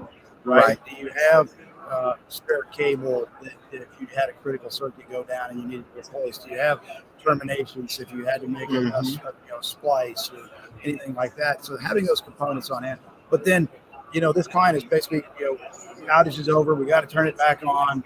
Right. So we're waiting, and currently in that particular situation, we're waiting for another opportunity because I'm like, I want to do a litany test. I want to check the shield resistance. Yes. I want to do a BLF. Well, the shield resistance would be, because my understanding of the green that you saw there was basically the patina or the oxidation of the ribbon, bleeding out. So the green was basically indicating that there is oxidation or corrosion on the. At least that's my understanding. But yeah, it'd be interesting if you get to go back out on the circuit and run shield tests and everything on, and see what's going on. I'll definitely provide some updates when I get that opportunity. Yeah, because I think everybody would be interested to learn what's going on with that, so that they do come across it, they can have a plan to address it with their clients.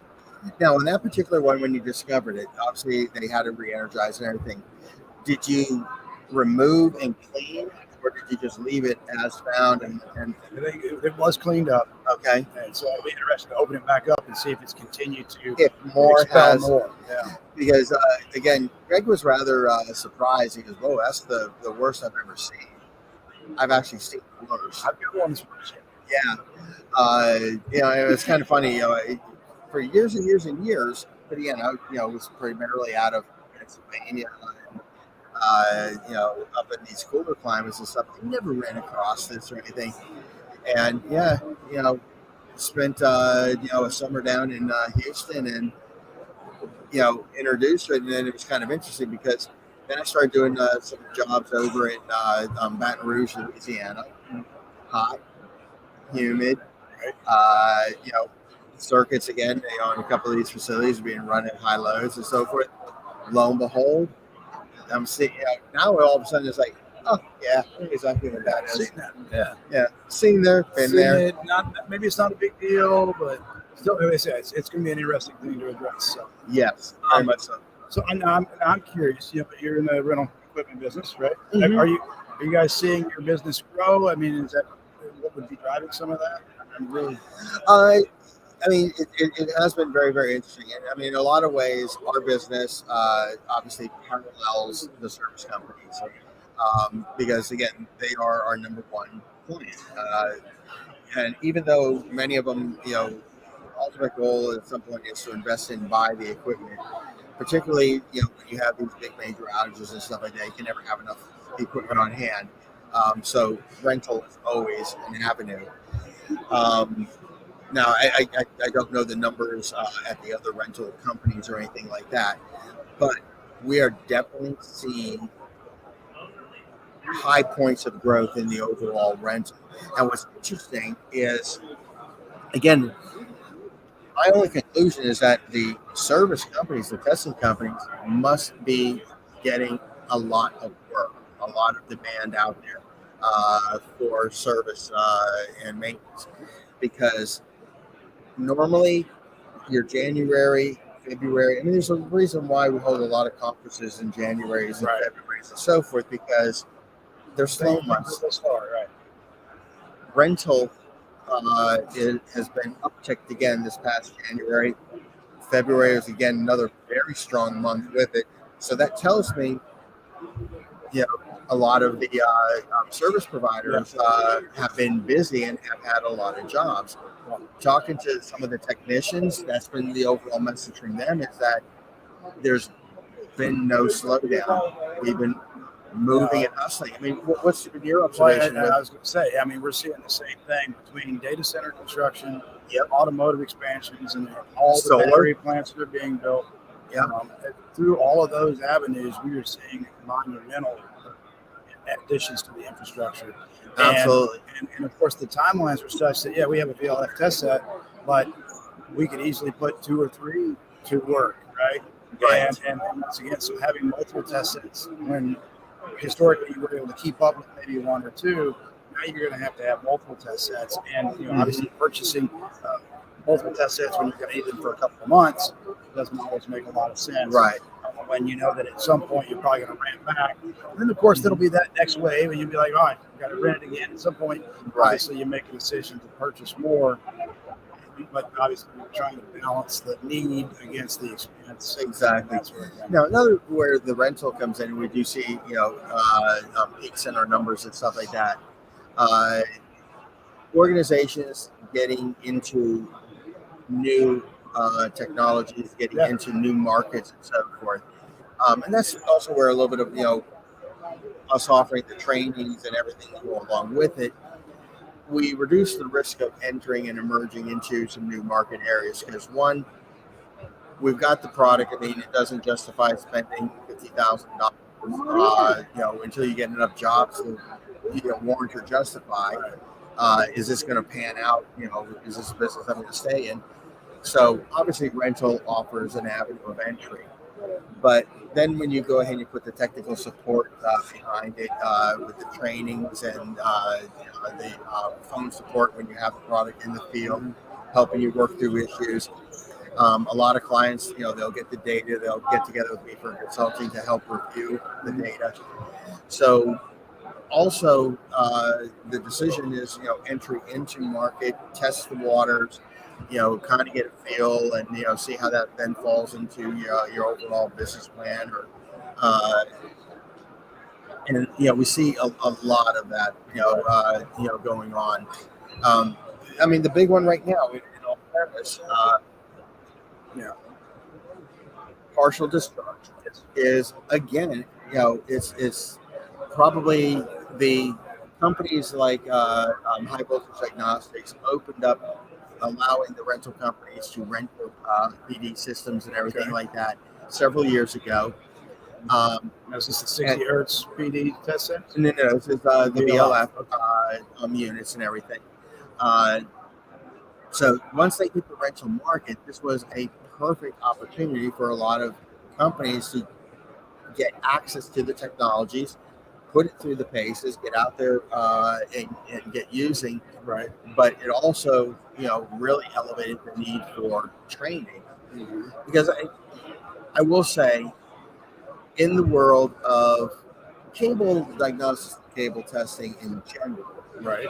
Whether we're talking tan delta, should we do it for acceptance testing? Should we not do it? Does the cable really leak gas and screw the thing? Does it not?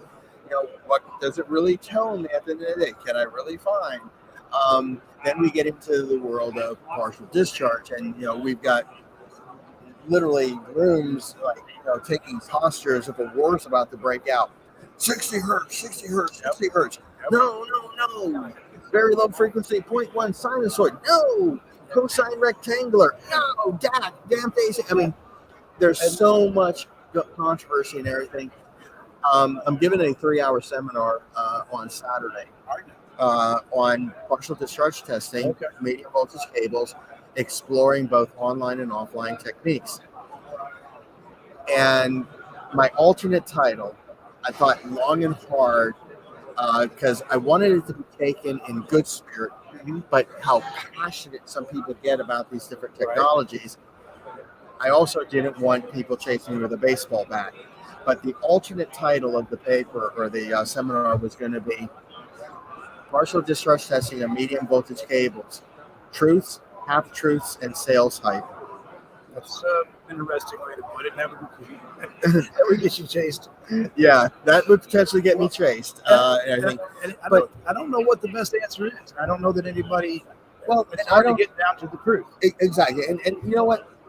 The best answer is understanding each of the technologies and what they're bringing to the table.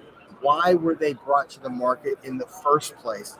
What problems were they trying to solve? Once you understand the technology, the advantage and the limitation, because everyone has a limitation.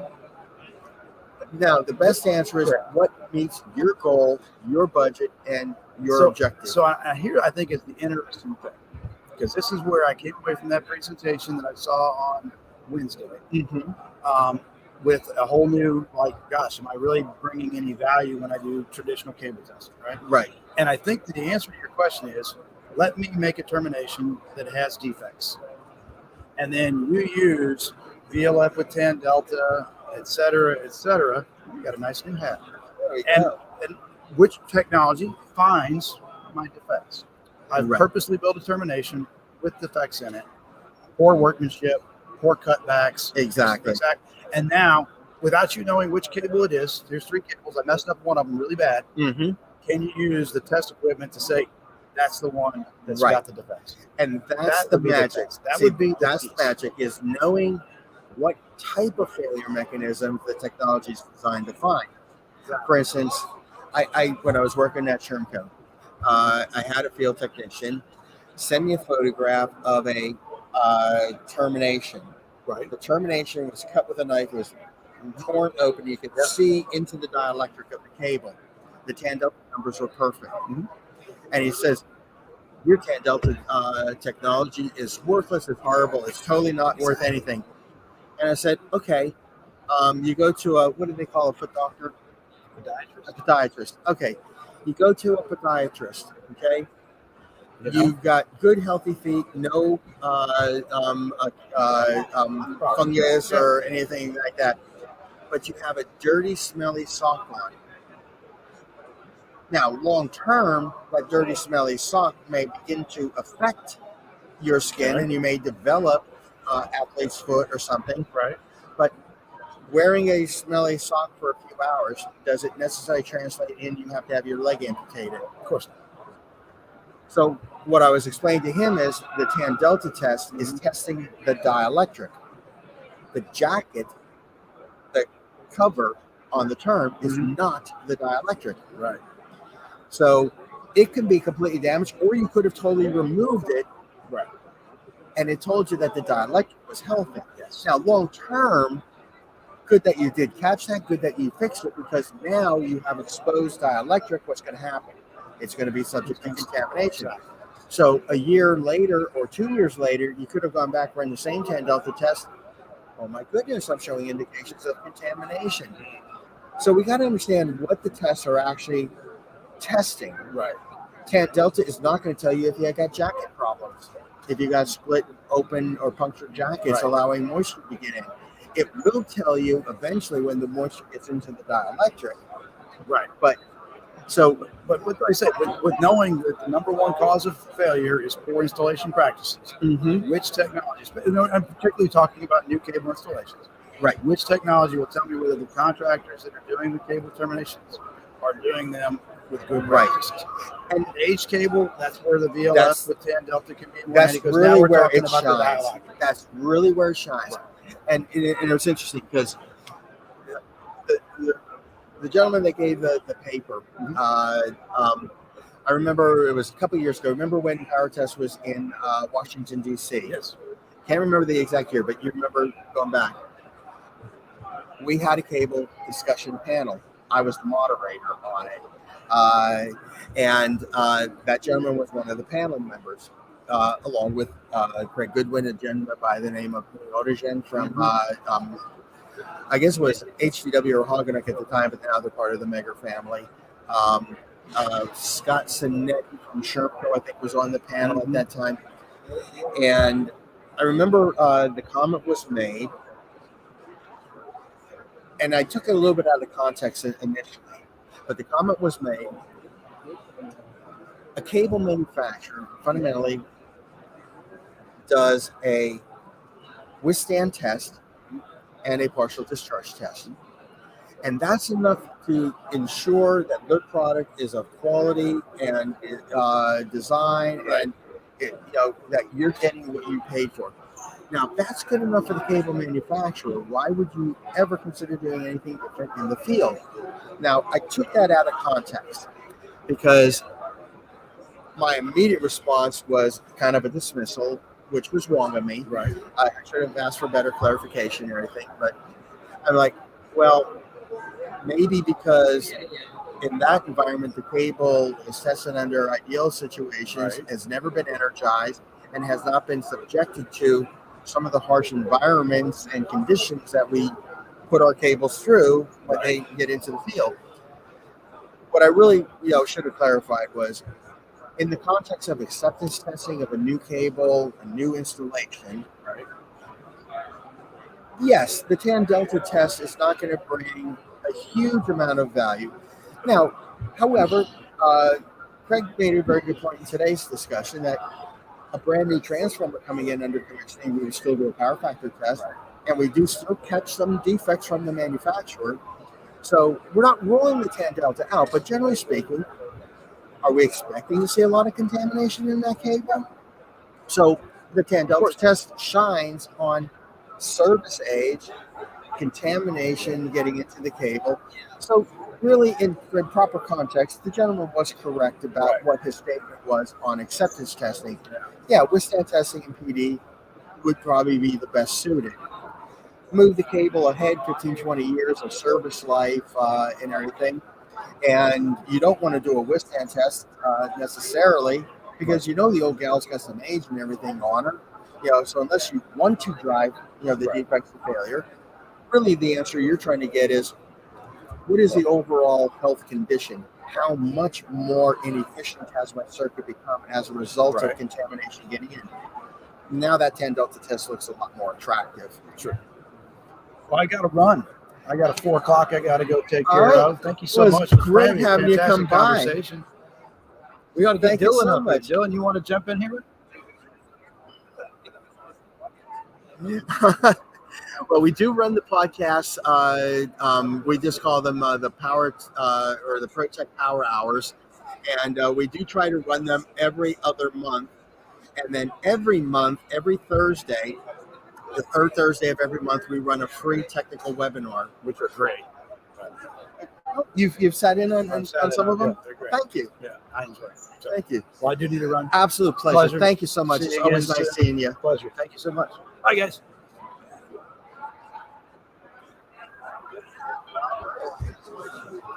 But yeah, if you're interested in the webinars,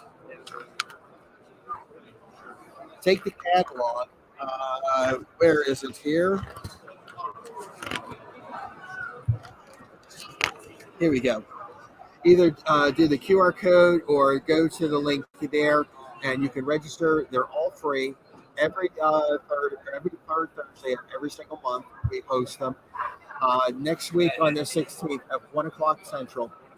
If you miss it because you have to work, don't worry about it. Recorded versions are posted both on YouTube and what's the other? Go to meeting. On the very last. No. You're always available. You know you're live, right? Go to stage. Yeah, so you can catch all past ones.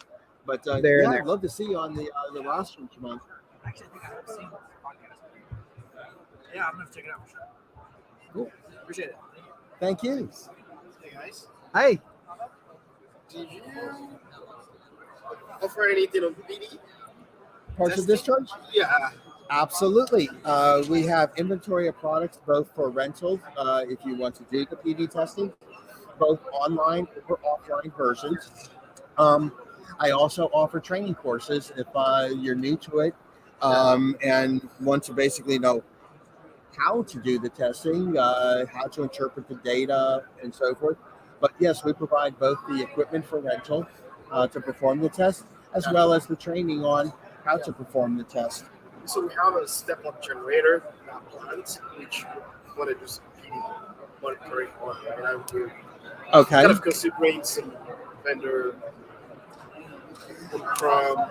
So on on a generator, motors, generators, or any type of rotating machinery, I probably, I mean, there's value to doing the offline PD test, but I think of a higher value, you might want to explore Doble offerings. Omicron, I believe, has offerings, and Iris Qualitrol has offerings for online testing of the rotating machines. Now, in the world of rotating machines, all right, I'm going to give my preferences. I think the online is a superior way of doing the PD test because, you know, when the asset is sitting dormant, you know, the resin is nice, hard, all the mica flakes are laid in place and so forth. And you're going to go ahead and get one set of PD results. When the generator motor is running, you've got temperature and now vibration. So the resin starts to loosen, the flakes start to open, PD starting to become generated and so forth at that point. You're getting a much truer perspective of exactly what's happening to the asset. So the online methodologies in the rotating world are definitely my preferences. Interesting though, like in the cable world, online is fine, but it's a snapshot at operating voltage at a sniglet of time. I can do much more with an offline test in that regard. So depending on what you're testing, online sometimes has bigger advantages, other times offline. But you seem familiar with the Qualitrol when I mentioned that one. Yeah, because we already had some of the guys who come in on the site. Okay. So we're looking at. So we're going to go for Omicron. We're looking to get one Pro as well. Okay. So those are the tools that I have on my plate right now. Check with Doble because I'm pretty sure they also have an offering of the capacitive couplers that would be installed and scanning equipment for it. So online too? Online as well? For online, yeah. So check with them as well. I'm pretty sure I'm not misquoting. I'm pretty sure they do have an offering. So yeah, between Qualitrol, Omicron, and Doble, you know, you should easily be able to find, you know, the right fit for you. Okay, that makes sense. And you can then, you know, if we have some data that we can integrate, because I'm pretty new to the PD, it looks like it's where everything is going now, right? So you can offer some training and all those kind of stuff, right? Absolutely. Oh, excuse me. Back prior to joining up with Protec and doing training Protec and everything, I worked 12 odd plus years for Shermco. Okay. Yep. And we had. Oh, okay. Yeah. We had a client. We had a very large client that, you know, really wanted us to do motor testing for them, online PD, and that's where I did my initial research and everything. There was a phenomenal woman who was just the foremost leading expert, in my opinion, of partial discharge as it applies to rotating machinery. Her name was Vicki Warren, and she has since retired and everything. Vicki, if you're watching, I love you so much, learned so much from you. Hope you're enjoying your retirement. But she was from Iris, aka Qualitrol and everything. But between her guidance and trainings and so forth, we invested in their equipment. And I was very, very happy with it and everything. But, you know, obviously being a test company, sometimes you'll get a client where they have brand X installed, you know, they've got the couplers already in, they just want you to come in and scan and update. So that's where I got familiar with, okay, you know, Omicron is definitely, you know, a good, strong candidate. They have the same pieces in hardware. Doble is a good, strong candidate. But as far as personal use, I've got several years personally under the belt using the Qualitrol product. But I've seen the others. They're all very, very similar. I mean, the best is obviously, the company, your comfort with their technical support, costs and everything of the hard. I mean, that's always, let's face it, it's always going to be a consideration. Is what the cost is going to be. What is the technical support going to be like? And again, database, they have something to compare to. Yes. That's kind of the one thing for the people. Exactly. Because you need a benchmark where to start at and everything. And yes, I mean, that's what made Doble so incredibly popular in the world of transfers, because they had that database of knowledge. So you had all of that history, when testing. Now, the more and more you do, the less dependent you become on the databases. But absolutely, that would be one of my top questions to ask is, can you share with me your database? That's kind of where we are right now. Database. Fantastic. Let me give you one of my business cards. I said, we don't really have a dog in the hunt as far as what brand or what model, because, from a rental point of view, we're driven by the client. If you want brand A, we carry brand A. You want brand B, we're going to carry brand B. I mean, we don't say put a dog in the hunt. Do you guys have a branch in Canada? No, but we do ship across the border to Yes. Canada. Yeah. So we have an office in Chicago, office in New Jersey. But yeah, we go across the border all the time. Nice. Right. Check this out. Thank you. Thank you for stopping by. Steady flow of people still. This is good conversations we're having. There's still a line at the hat bar. Yeah. It took so long to get your hat because of the line. I had to jump in there. I know, but now I feel part of the broadcast. Part of the inner circle. That's right. Oh my gosh. Important to be there. Do you realize it's 4:00? We've been broadcasting for 4 hours now. We actually outdid ourselves by an hour last year. That's right. We stopped at the 3-hour mark last year. It's like, so we marathon. We had like an hour dead time. We know that too. You guys were looking at the hat bar for an hour. But no, it's good. I think it's time to wrap it up and walk around and see what's going on, and then we can talk about what we see in our next, maybe on our call Thursday. Sounds good, because I've been a little bit envious of hearing some of the people and what they've been saying on the floor. So I think I want to get out there and see for myself. Podcast. Am I interrupting? No, sir. Come on over. Come on. It is live. It is Guys, live. You're not on the Twitch. No. Okay, I don't know what the Twitch is. What's the Twitch? I mean, you step a little bit more forward and you will be simulcasted on LinkedIn, YouTube, and Facebook live. And Come have a seat. Tell us what you do. I'll be here. Trying to buy. Here you. So we were talking earlier about the program that you guys offer. Yeah. Oh, okay. Specifically, you, Tom, I've seen your panels. I've been sitting your panels. I've seen your classes you have on the LEADER website. You're a big fan. Thank So you. I'm very excited when I saw that you are doing the. Yeah, I am the primary presenter on the material.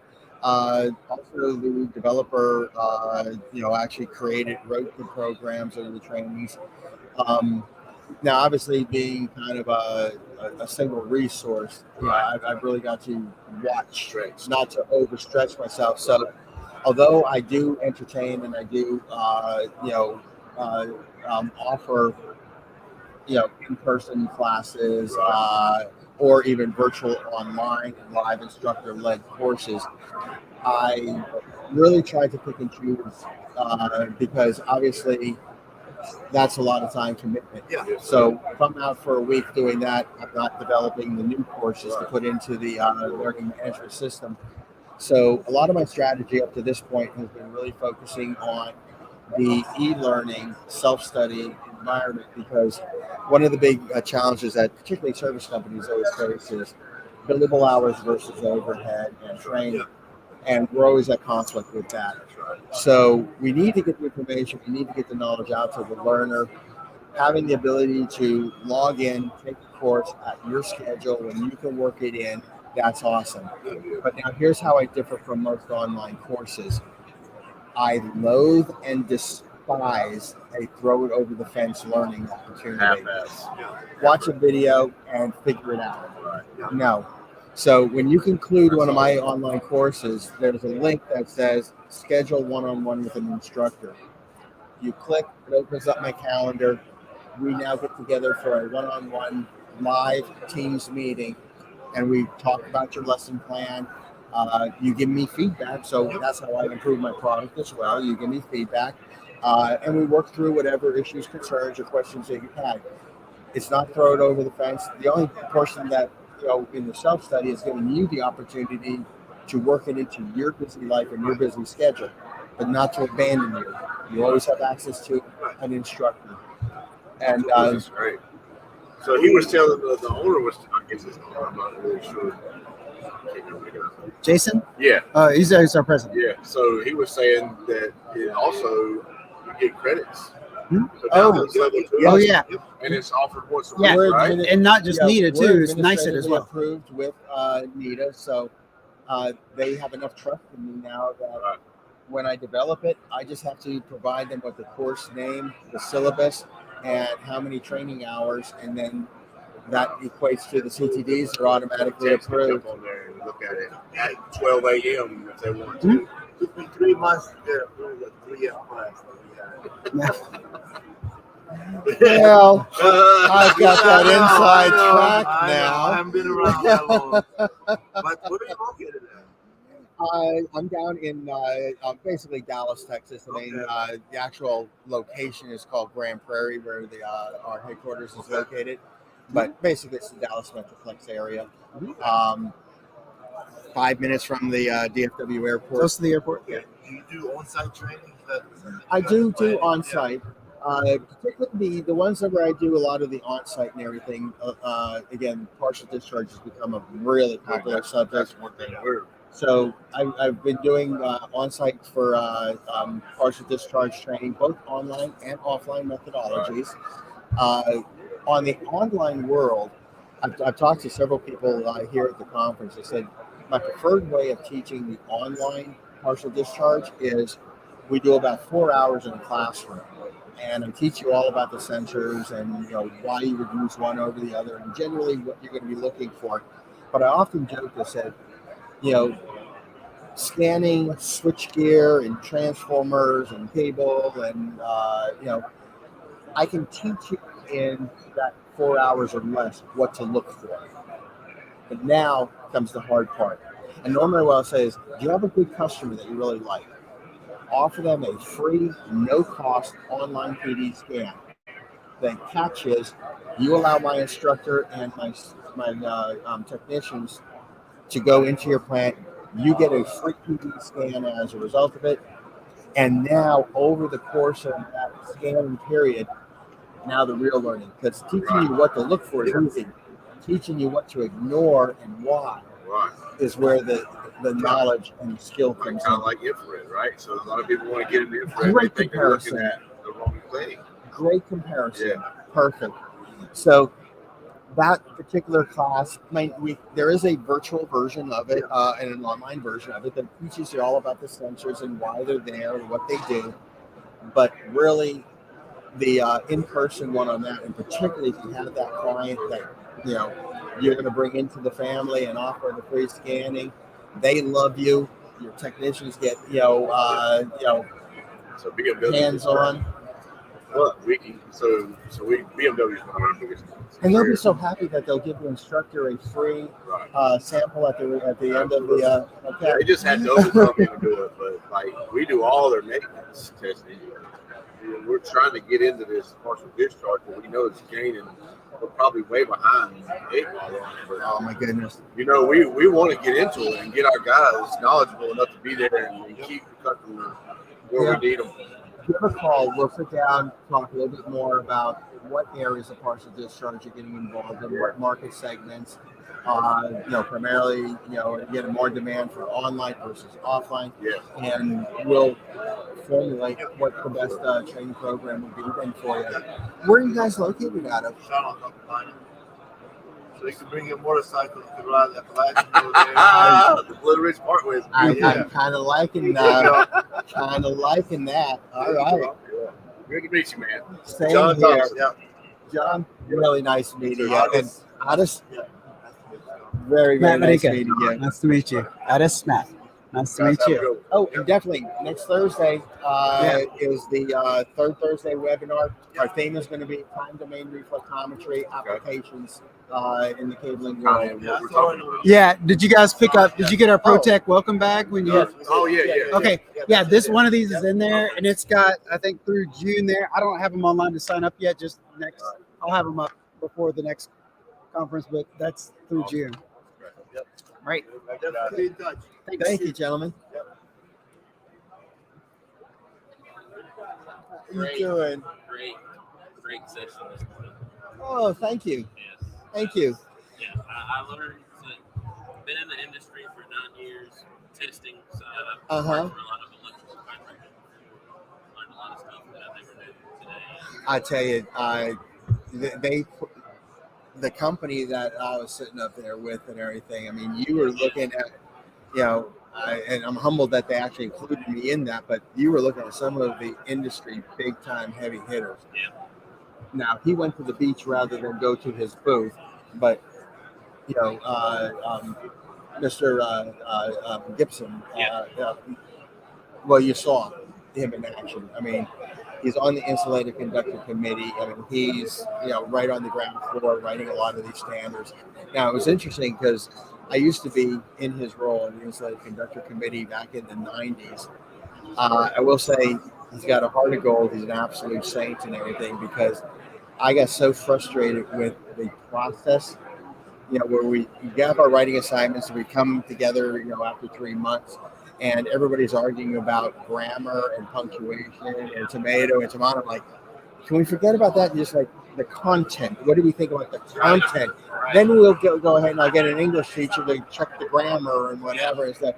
But I was on the insulated conductor committee back when they were first revamping the 400, and I just kind of got frustrated with the whole politics and everything of it.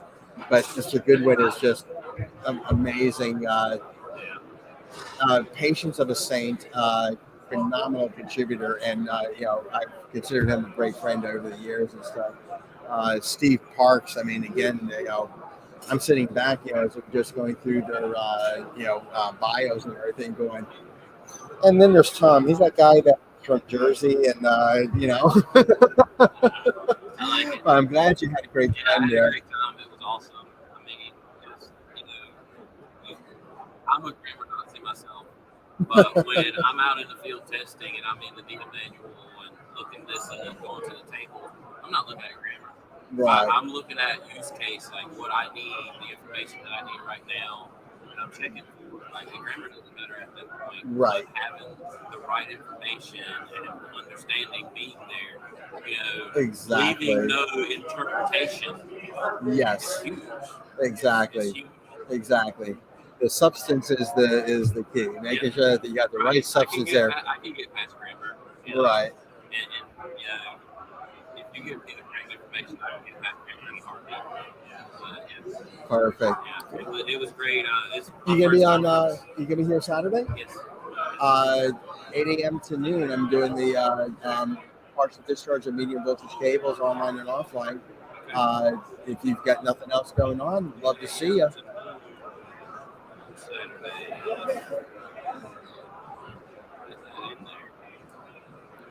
And I'm not sure if it'll be a conflict, but if you really like the cable theme a lot, check up another speaker. His name is Jason Aaron. He's with Megger.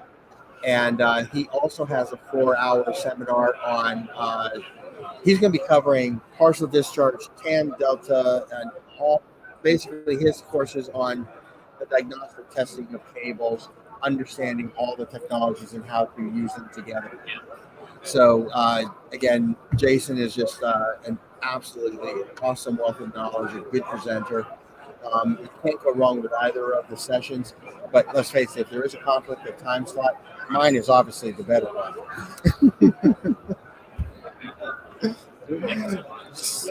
Really nice seeing you, Samuel. Good compliments, Tom. Well, a lot of it is, I have these wonderful opportunities where I'm put in with these fantastic people, so that you can't help but shine. When you're in a group of like-minded individuals, and you commented so many times throughout this that it's that community of like, forget the logo. Okay, who cares what the logo is on the shirt? What do we need to do to make sure that the customer has the absolute best experiences possible, and that our technicians and everything are all doing our industry proud? And like I said, those guys were learners that were just here. They're all from the same company too, Power Products and Solutions. I'll give them a plug. Yes. They're learners that would learn. So, but the panel that they put together, the players that they had on it were just really, again, just the top dogs in the industry. And again, it was just an absolute high level compliment that they asked me to join up with them and everything. I was extremely proud. And Samuel was right. It was both the morning session and the second session were just absolutely fantastic. I mean, the level well attended as well. Well attended. Yeah. The questions, the thirst for the knowledge, and again, I love the fact that people were very open-minded. I mean, because in my past, you have champions of certain ways, and if that's not the way that's being presented, they kind of recluse back and everything. That they're defenders of it's got to be this way.